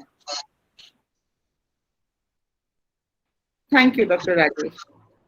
Thank you. Now, Jyot, please, over to you. All right, sir. Thank you so much, ma'am, for your wonderful presentation and your extensive deliberations on Tagore's notions of critical consciousness.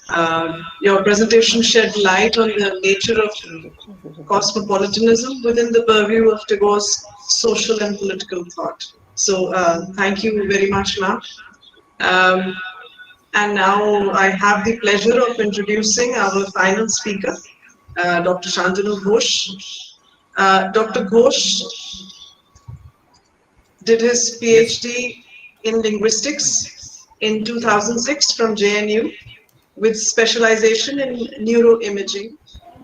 He has received advanced training from diverse institutions such as Max Planck Institute. I think there's an echo. There's an echo.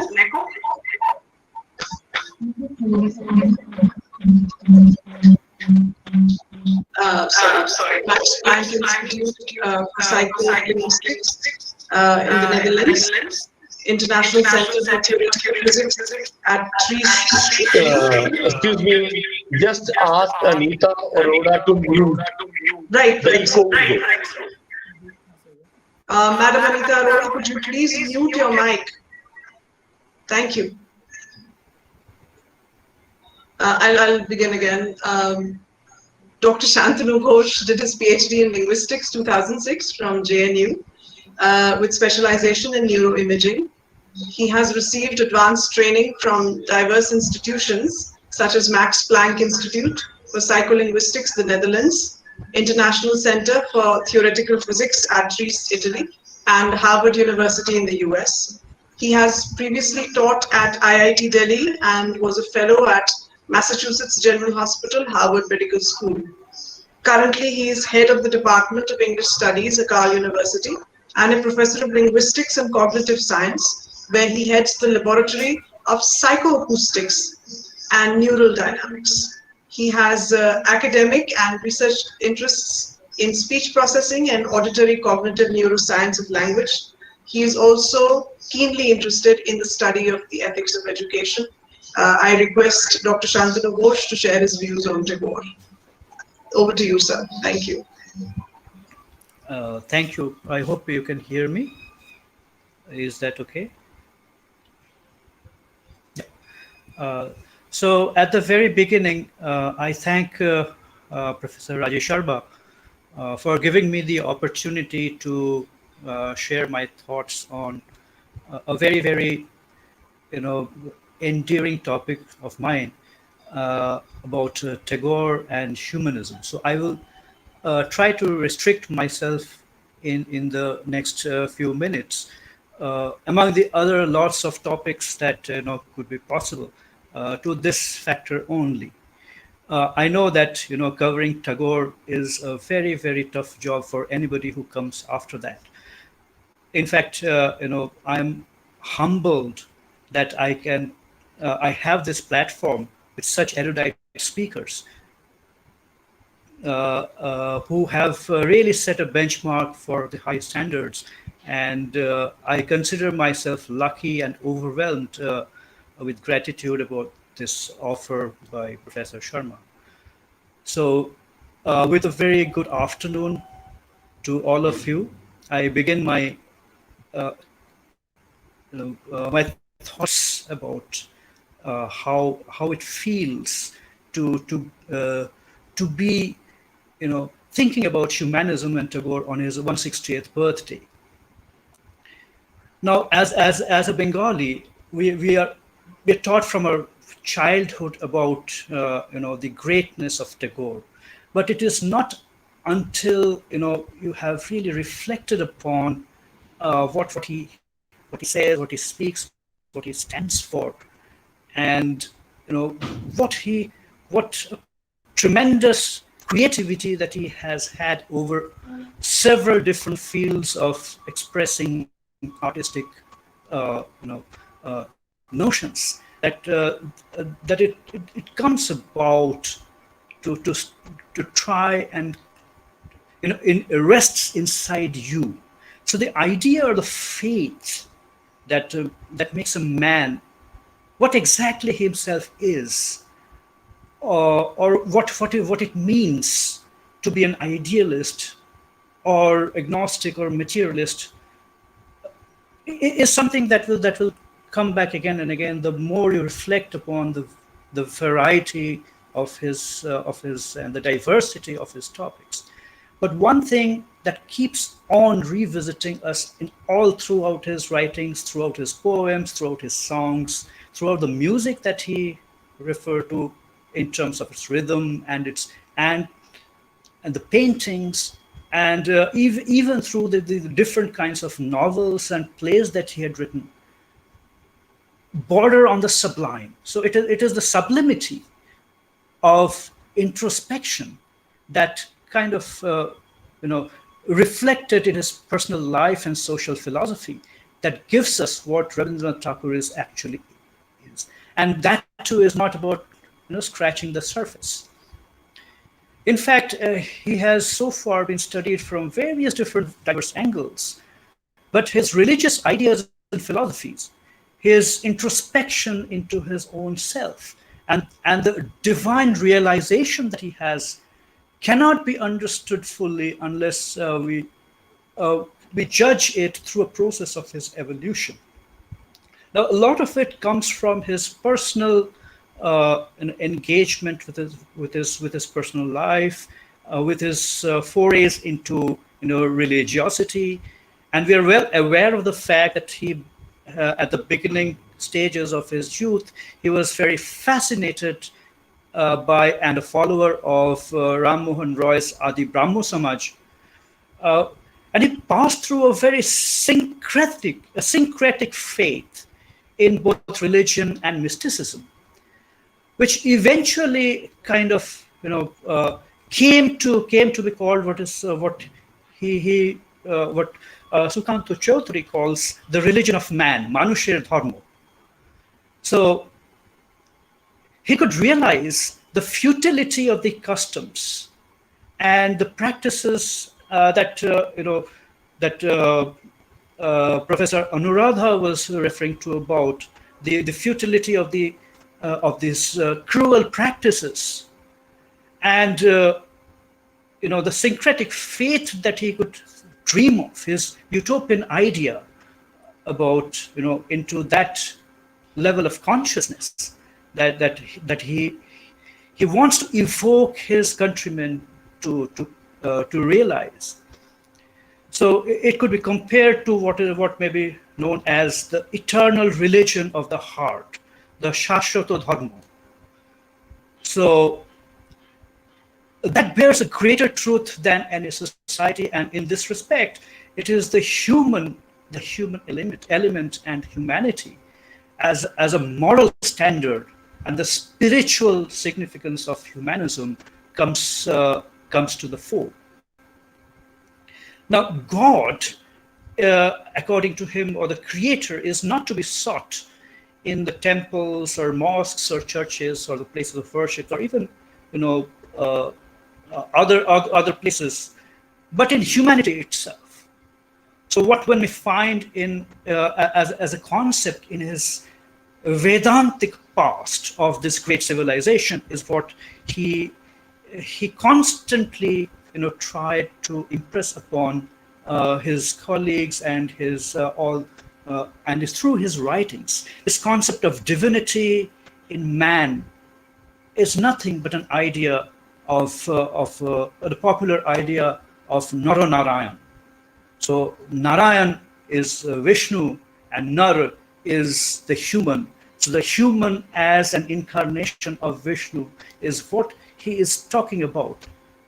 So this perhaps may be an eternal truth of his philosophy that is enshrined in this Shashwata Dharma. It is for that reason he could see that the Mahamanav that he was talking, that Professor Sen was talking about, and the superhuman being in every individual who actually can be manifested through looking inward, through the symphony of the finite and the infinite in the same being, looking inward, introspecting. And that is why he says that ekti ghashe shisher upore ekti shisher bindu. So he comes back to his own self to look for what is most important, and keeping in mind these philosophical viewpoints of Tagore, we might try to understand him in the light of his attitudes and realizations of different religions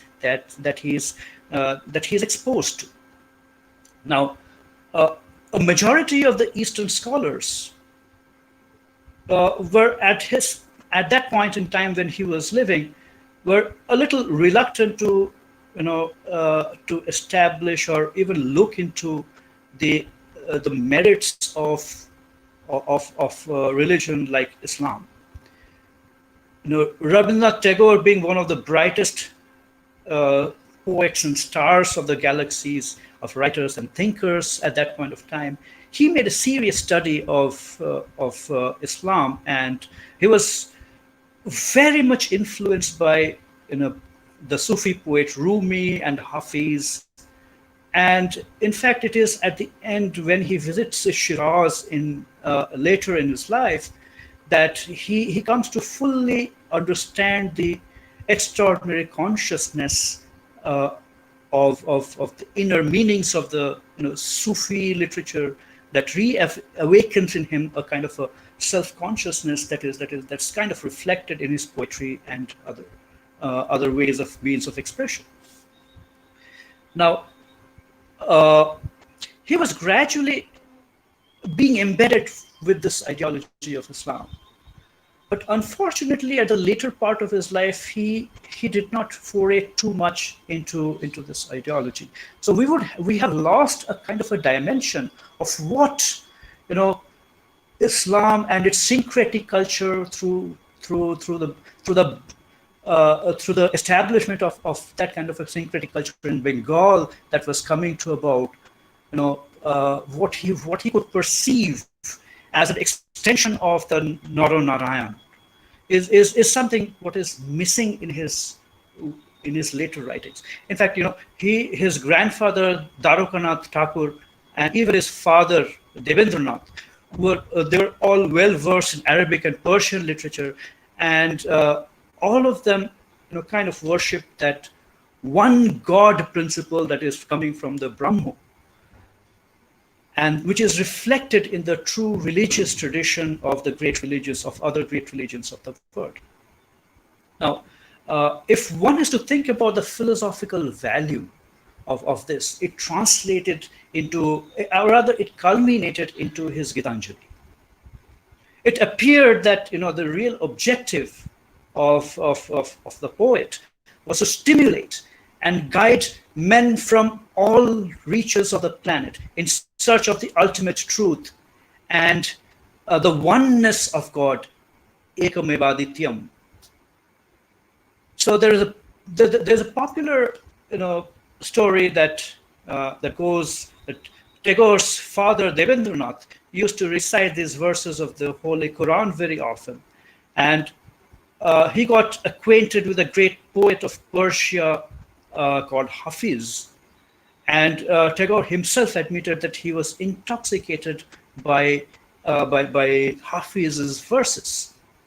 So he wrote in one of his essays, "When I was a boy, I often used to listen to the recitation of those poems, and he translated them to me with fervor of enjoyment that touched my heart," unquote. Now, if you look at his upbringing, therefore, you will see that there's a constant bombardment, or rather forays into looking for syncretism in his ideas. So Tagore's attitudes towards Upanishads and Tagore's attitudes towards Sufism gets coalesced into a cherished synthesis of Hafiz and Upanishad in his art. So, incidentally, when he made this intellectual journey to Iran, to the town of Shiraz, as stated by the Gardner Chair Professor of Oceanic History at Harvard University, Sugato Basu. So in his book, 100 Horizons, he writes that how Tagore was influenced about the value-based life and culture of the Persians. And it's clear from his account that he wrote in his essay called The Parasho, or Persia. So where he seems to have been influenced by a dialogue with a Bedouin chief who has explained the Islamic concepts of universal humanity, and thereby Tagore was touched to the core by the philosophy of Islam. Now, it is not to make light of his relationship with the other great religions. Tagore was a poet who sought deliverance, not as renunciation, but he felt the embrace of freedom in the thousand bonds of this delight. Now, the essence is therefore captured in whenever the eternal value of Gitanjali comes to the fore. So the Tagore's belief system is nurtured with this vision of God, the Almighty, that is taken to be the sustainer and upholder of life, and through the concepts of rubaiyat and samadhiyat and the ceaseless discipline of the inner uplifting. So, and therefore, there is no hesitation by Yeats, who says, Mr. Tagore, like the Indian civilization itself, has been content to discover the soul and surrender himself to its spontaneity, unquote.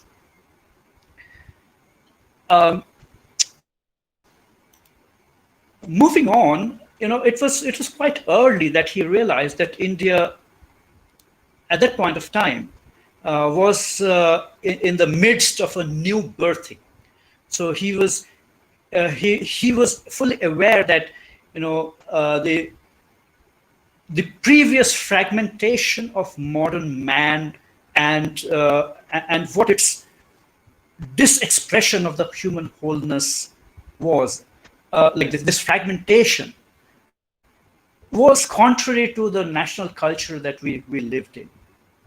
So he was very early on trying to focus on the emergence of India as a Vishwaguru, and and getting rid of the backward elements of his own cultural inheritance. He knew that he was present at this first stages of this resurrection of sorts.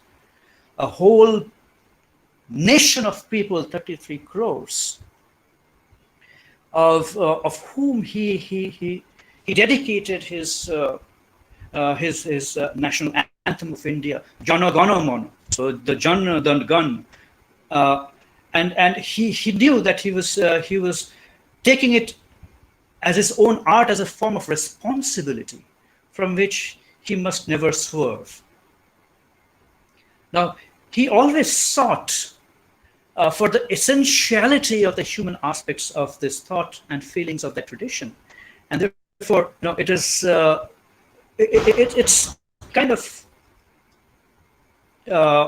it can be said that he drove his roots deep into his home soil, and even when he set up his university at Shantiniketan, it was in the midst of nature, and as exemplified by these various paintings depicted by Professor Sames in his lecture. So this going back to the home soil, using his poetic intuition and his philosophic understanding to that emanates from this syncretism, to grasp that element of people's culture, the past, the present, being which was a humanist to the core, which could expand freely and generously, breaking through all the bonds that had kind of smothered humanity to limits of sectarian ends. He never paused to break those shackles and define in his own way. He tried to enrich the brotherhood and the happiness of humanity. So he explored these dimensions of the expressions which keeps maximum link with his deep-rooted heritage, and how he could talk about the futility of all these what we can call this religious conservatism. Time and again, through his novels like Rajarshi, through his poems like Pujarini, time and again we see this is something that he has disapproved very vehemently, this religious conservatism, and he looked for ways in which to explore and go beyond this. So for this reason, he drew profoundly on the Vaishnava traditions, the Baul traditions. For centuries, they had played a very powerful part in all of India, and in Bengal particularly, in cementing this popular culture, in enabling that people maintain their composure in very difficult conditions of spiritual heritage. Their deepest hopes, their warmth and love of life has to be dragged out.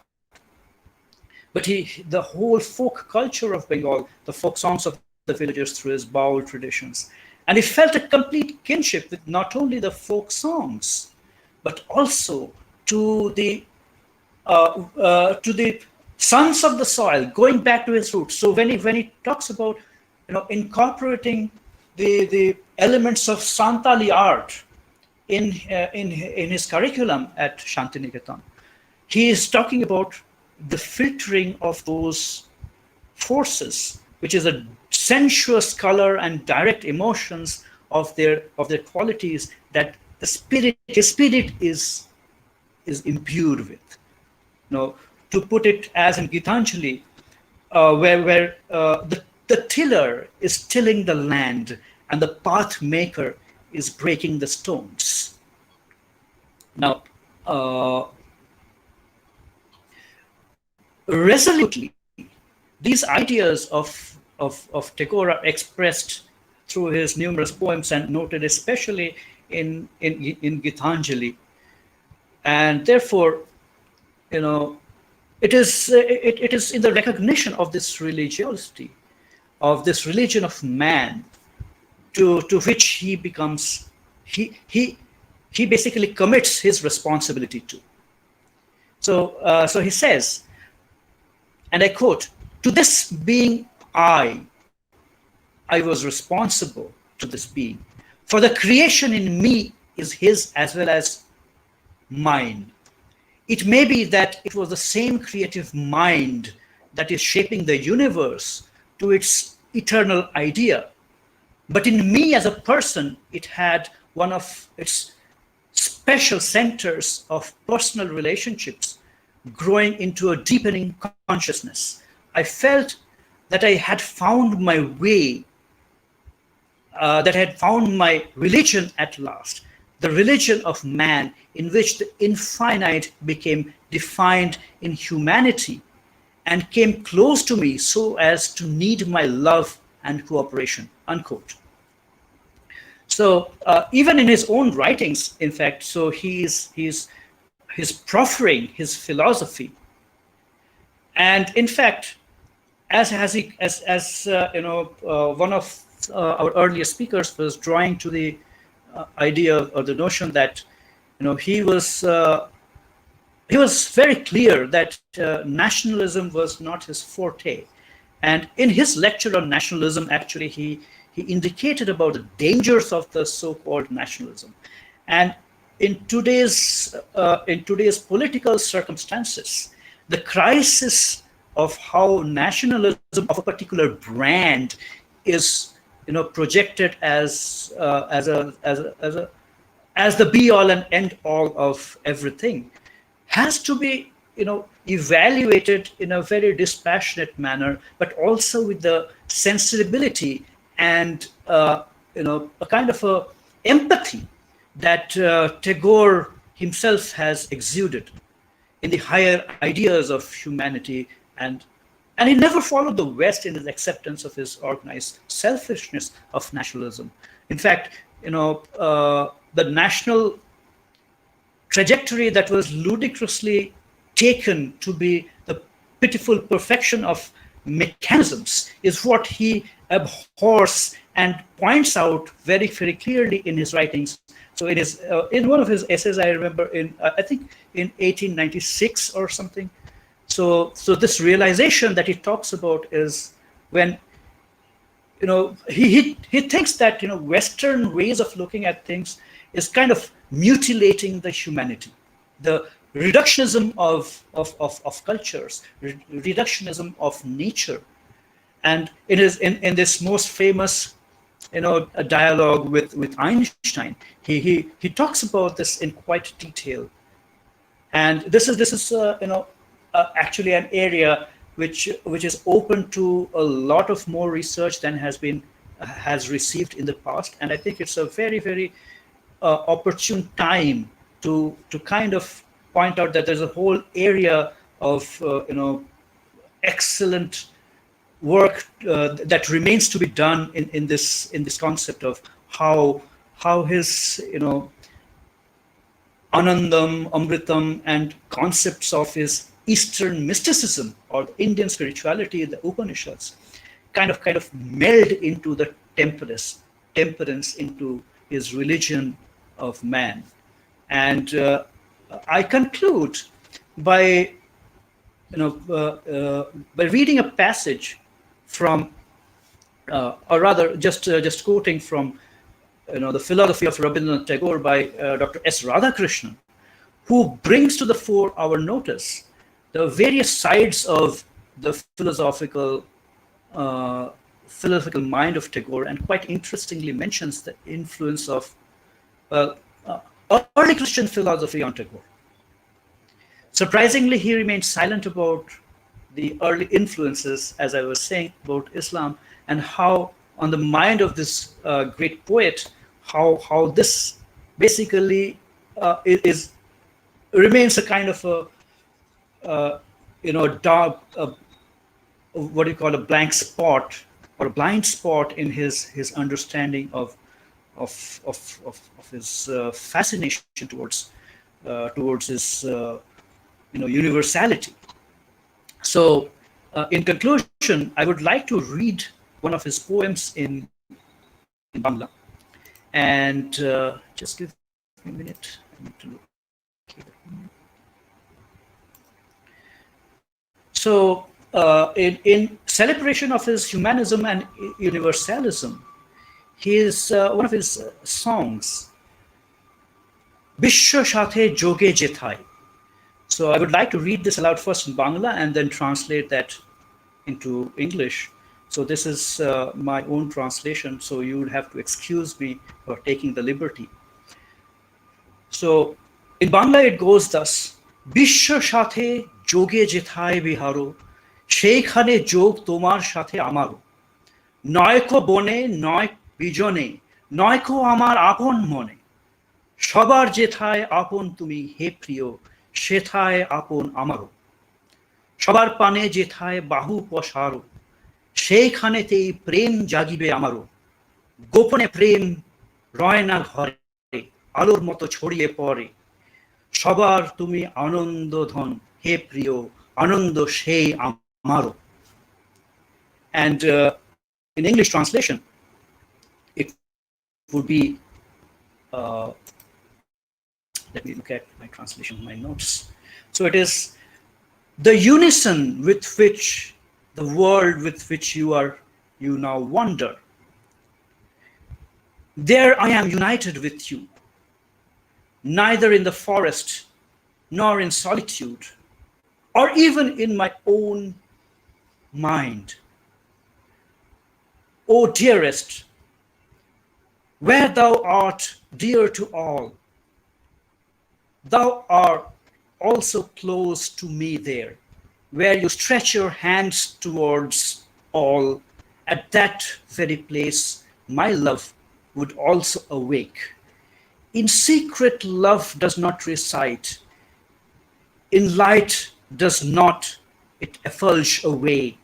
Oh dear, you are a treasure of joy to all, and that joy is mine as well. Thank you.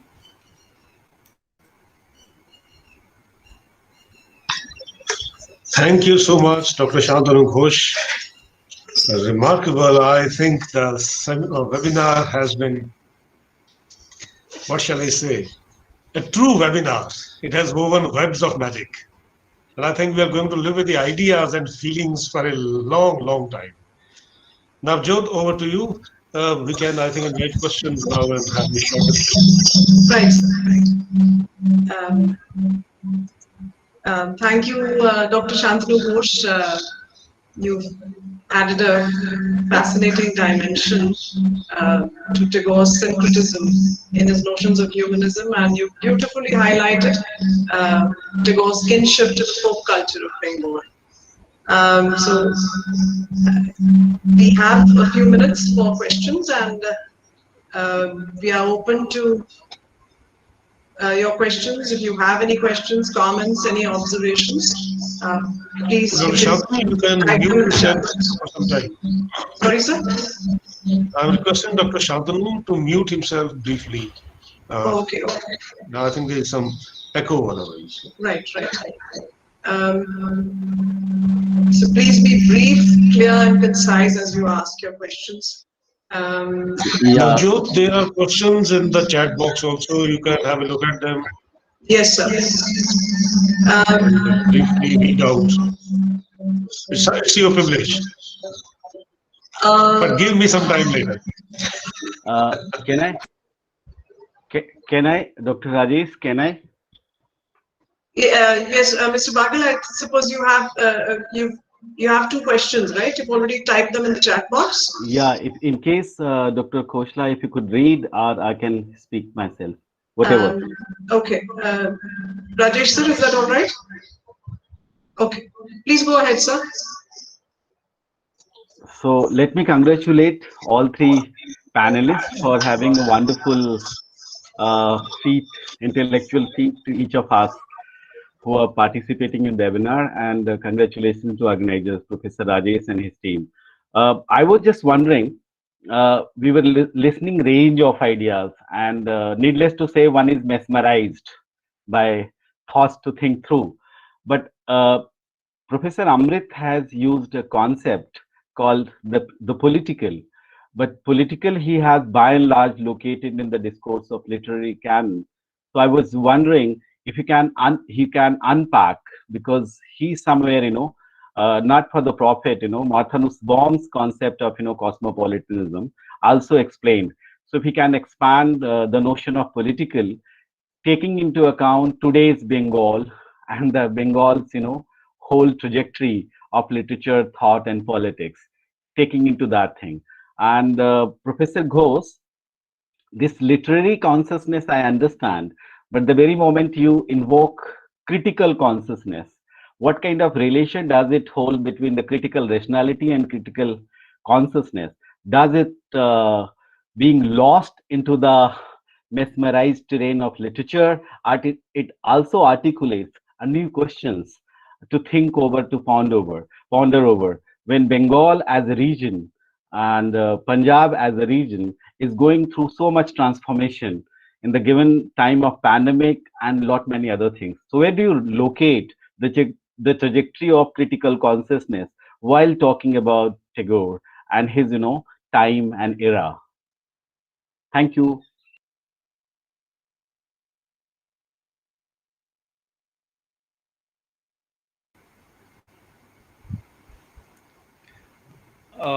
Professor Sen, would you like to answer the first part of it? Yeah, right. Am I audible? Yeah. Mr. Bagel, thank you for that question. Actually, my paper was more directed towards the aesthetics, so I could not bring in Rabindranath and the Sriniketan experiment and his phase where he was sort of working with nationalism, identity, politics. Now, very interestingly, there are two or three things I would like to mention. First and foremost, we do not take into account very much Rabindranath's experience in rural riverine Bengal between 1890 to 1900. Now, Shantanu was mentioning the Tagore household, the Jorashako Thakurbari, as it were. But for me, Rabindranath's political consciousness was largely configured during this period of time. And here he writes two or three very important essays. He writes, Choto or Boro, the small and the large, where he talks about the small Englishman and the large Englishman.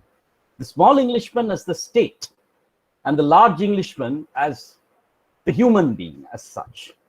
And he also writes in 1904, Swadeshi Samaj, where he critically outlines what, like Hind Swaraj, what the political nature of the Samaj is going to be like in a post-colonial state.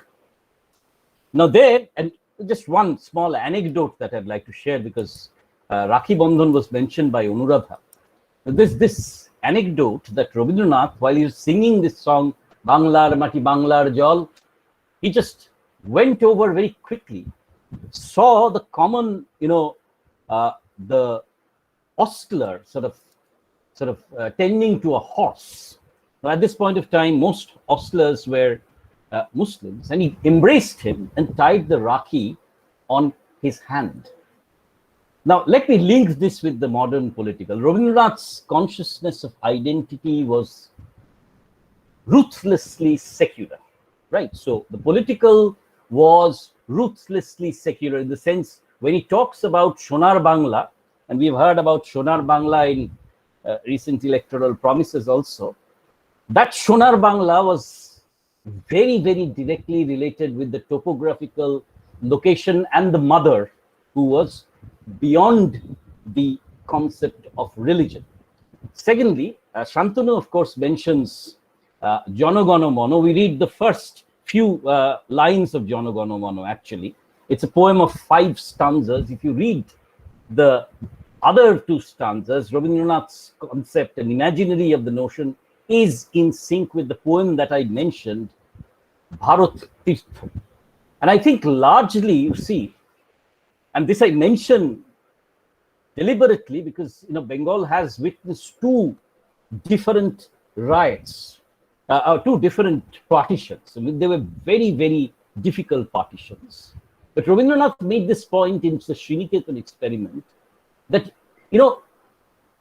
if you cannot integrate the vast majority of population within your welfare, then you are just creating another colonial state in so many ways. And another colonial state where he said, and Shantanu, I'm very grateful to you, you mentioned Hafiz. Actually, when Rabindranath goes to Hafiz's tomb, there's this custom that you can open a book and there's one question that you can ask, and that is answered in Hafiz's poems. And what is the question Rabindranath asks? He says, how can this communal tension between Hindus and Muslims be, sort of resolved? So on the one hand, at Sriniketan, he was embracing the poor, downtrodden, and the subaltern. And you see Chandalika, where he's once again ruthlessly critiquing caste. In fact, when he was a zamindar in this 1890 phase, he saw his subjects being divided into Hindus and Muslims. He said, nothing doing, you have to sit together, right? And therefore, you see, despite witnessing two very difficult partitions, one in 1905 and one in 1947, I think, somewhere deep within the subaltern, deep within the Bengali consciousness, as with many parts of India, Rabindranath has played a very important part, and which you saw probably manifested. And sticking my neck out here, in the present election, that divisive forces based on identity politics have little space, and I do not know how long this will last. We Bengalis, as a group of people, are forgetting our Tagore, which is very difficult. It's very difficult for us. But this critical consciousness that Anuradha was talking about, is a critical consciousness that has made its way into the notion of selfhood, identity, and thereby constituted a political. And if you looked at the leftist movement in Bengal, you find that the leftists initially took Rabindranath as a reactionary, and they were forced to acknowledge how deeply grafted progressive political ideas were in Rabindranath's consciousness. Anuradha mentioned a few. I mentioned this concept of the Bharat Tirtha.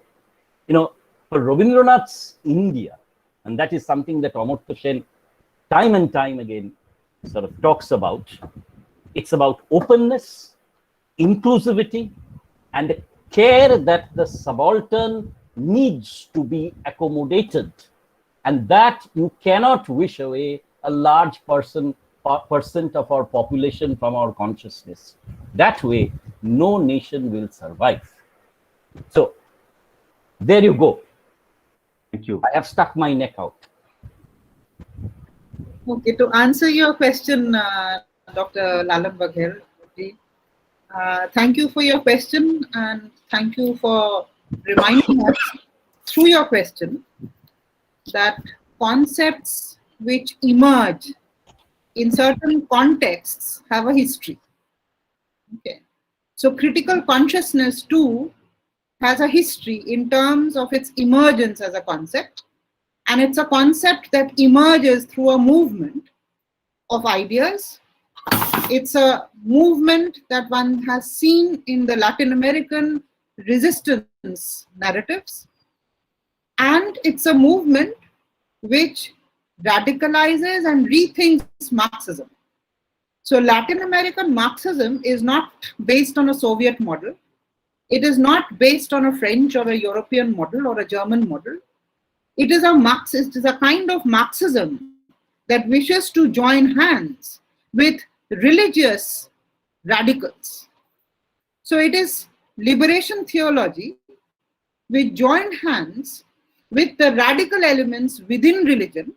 And what we tend to forget when we look at religion is that mostly religions have evolved into new forms because they had a radical organizing potential and were used primarily for the welfare of man. Religion was not meant to serve institutions that idealized or idolized gods, because the gods then became the puppets in human hands.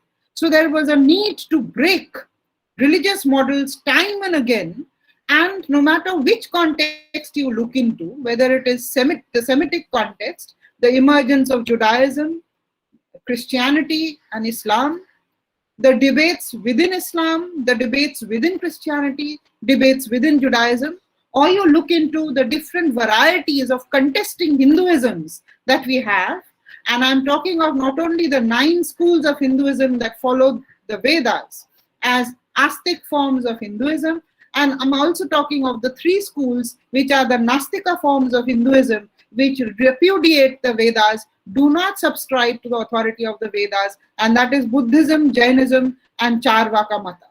Okay. Now, within Buddhism as well as Jainism, there are again many shades which are in conflict. There are different kinds of conflicts that have emerged.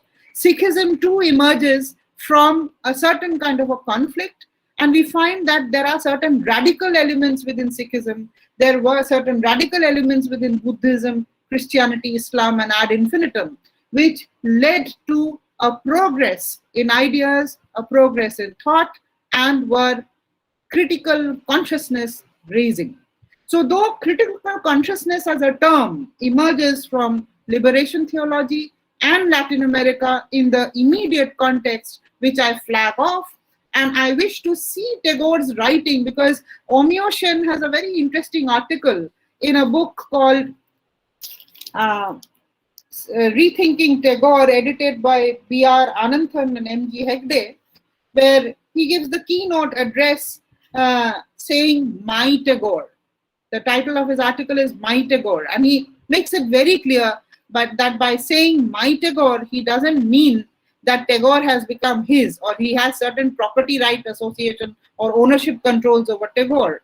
All that he means that there are elements of Tagore which he has made his own. So like Tagore went around looking for elements in local cultures, in indigenous traditions, in the micro-political spaces, which he brings in, making it his own.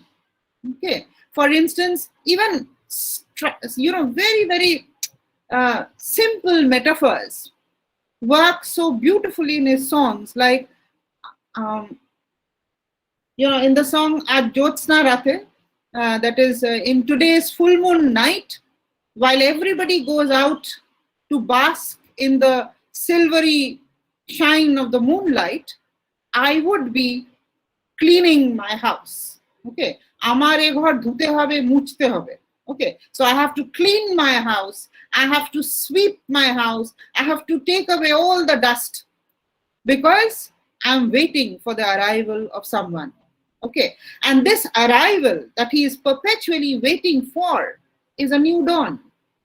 Okay. About a dawn that he talks of time and again, a dawn that is sometimes misconstrued, and he goes and visits Mussolini, which he is much apologetic later about, a kind of dawn that Japan had seen, and he had been a friend of Japan for a long time, till Japan's aggression on China makes him rebuke Japan in no uncertain terms. So Rashbihari Bose's invitation to Tagore to visit Japan is rejected by him altogether, because he does not like the mercantile, oppressive kind of colonial kind imperialist power that Japan aimed at becoming, which was fascistic in its orientation. Okay, so when we are, therefore, when we are looking at concepts, we need to be aware of their history. But like Tagore, a lesson we need to draw from him, we need to also translate it in our own terms. Okay. And for instance, wireless for Tagore was not kept as, it is not wireless in Bangla, it is Betar Bhasha. Okay. The term Durdarshan, okay, or the term Akashvani are terms that he had coined. He had not, kept the English equivalent and borrowed it and kept it as a word in Bangla. Okay. So, or Anushandhan, meaning inquiry. In Hindi, it is Poochtach. Okay. So, but today, internet, do you have a synonym in any regional language of a term like internet or surfing? I'm not sure. Okay. So, we've forgotten talking in our local languages. We have forgotten talking to each other because we are busy talking in master languages, in global master languages. So if we are rendering translations, okay, in global languages, there is also a necessity of reworking in our own languages, in our own bhasha literatures, and enriching the bind. So in the times of pandemic, as one of the comments suggests, that what is the relevance of an idea like critical consciousness? Now, critical consciousness, of course, doesn't provide you an antidote to the mutating coronavirus, but it definitely gives you the arsenal to think. Okay. And because it gives you the arsenal to think, then Shastra becomes Shastra and vice versa. Shastra meaning doctrines and Shastra meaning weapons. So you get the arsenal to fight your living existence, to change the human condition as it were. And I'd just like to end this long comment by a wonderful little translation of Tagore made by Omyodev, sorry, in My Tagore. He says, the context is he's speaking to his school on a Wednesday in 1909, and it is not a sermon from the pulpit, where what primarily matters is persuasion. The subject of his talk was seeing, dakha. Okay, how do we see? How do we perceive? And the translation goes like this. So there it is, this light, coming day after day in thrust after thrust. It has been coming for ages, every single day. This light messenger is bringing a hope every day to flower orchards, telling the buds that have opened. You are not aware today, but you too will spread all your petals and fully bloom out in fragrance and beauty. This light messenger is giving its radiant blessings to paddy fields and telling the paddy everywhere, you think your part is all done by this supple swaying in the wind and by your pleasant freshness giving the joy of the eye to all around? But no, one day from the center of your life will shoot forth a stalk, and that will fill you up with corn. Light brings the daily hope of blooming to the yet to bloom flowers, of crops to the yet to fertilize paddy. Every day this shining hope appears to flower orchards and paddy fields. But this daily light is not coming to flower orchards and paddy fields alone. It is this that is tearing off our veil of sleep every morning. Does it have no words to us too? Is not this light bringing us a hope every day? The hope whose fulfillment is lying blind in us like a bud whose cornstalk has not yet raised its head from the center of our life to the sky above? Light is only telling us one word every day: see. That's all. Look once and see, nothing else. We open our eyes and see, but that seeing is only a bud of seeing, yet blind. In that seeing, the heavenward stalk to bear the corn of seeing hasn't yet shot forth. The fully bloomed seeing hasn't yet happened. We haven't yet seen the abundant scene. Yet every morning, light comes from afar and says, see. Thank you. Thank you so much, That's both an of you. excellent. Thank you. Thank you. So, Navjot, we can conclude the session, I guess, right? with the And permission, I will just Yeah. like to add to what Professor Sen and Professor Anuradha said. Yeah, please, You know, please do. And the Dean in Academic is waiting, right? Yeah. Okay, please go ahead. in one word, Yes, in please, one please, uh, please, kind please. of, Yes. when Tagore writes in his essay, the center of Indian culture, so if I remember correctly, he says, he quotes the Upanishad. He says, Atmavat sarva bhuteshu yah pashyati sa pashyati. So he says that he alone who sees all beings as himself. So he's talking about looking within. So that is his humanism. That is his idea of how you are look to, uh, you talking about critical analysis or critical thought. So this is what he is trying to project as his own ideas for us to follow.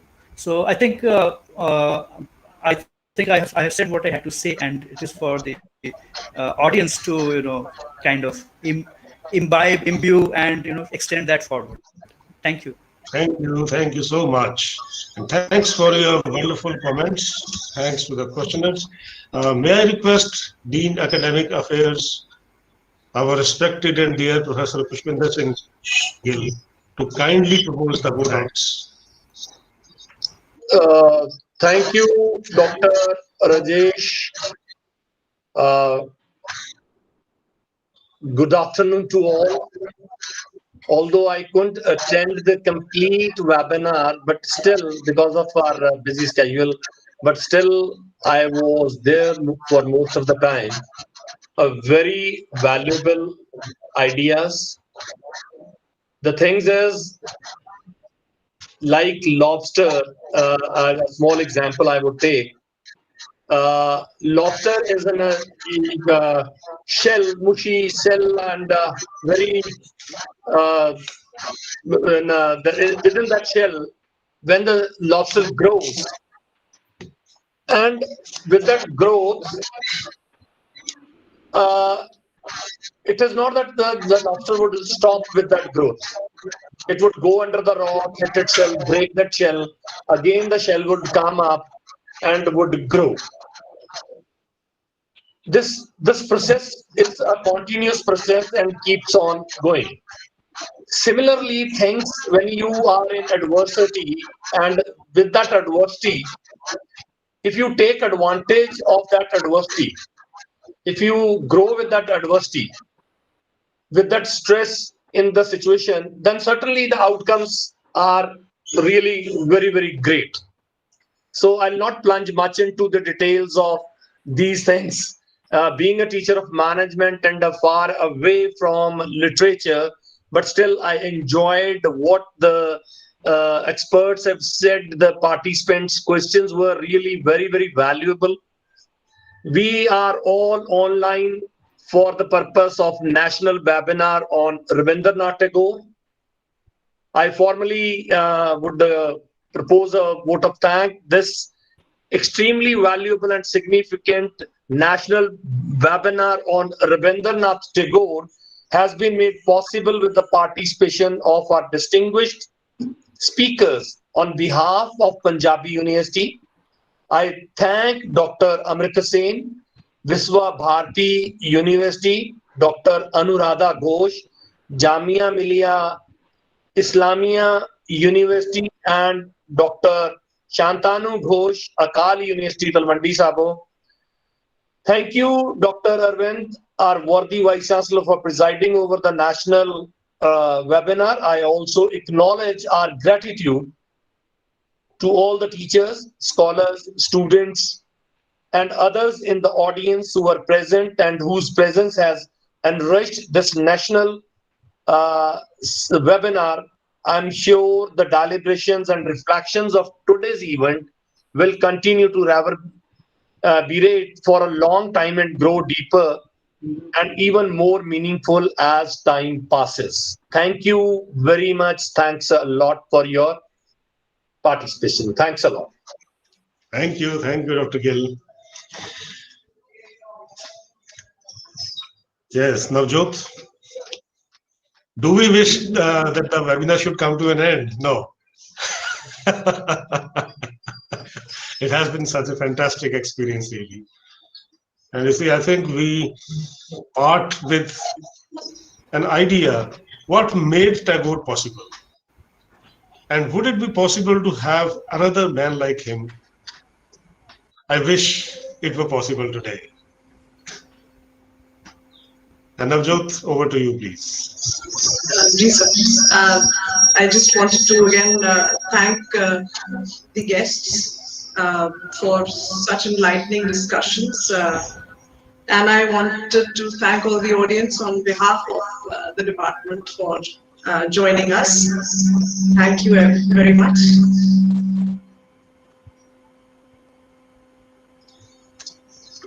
Thank you. Bye-bye. Bye. Thank you. Thank you. Thank you so much. Thank you for having me. Thank you. It was good to meet all of you.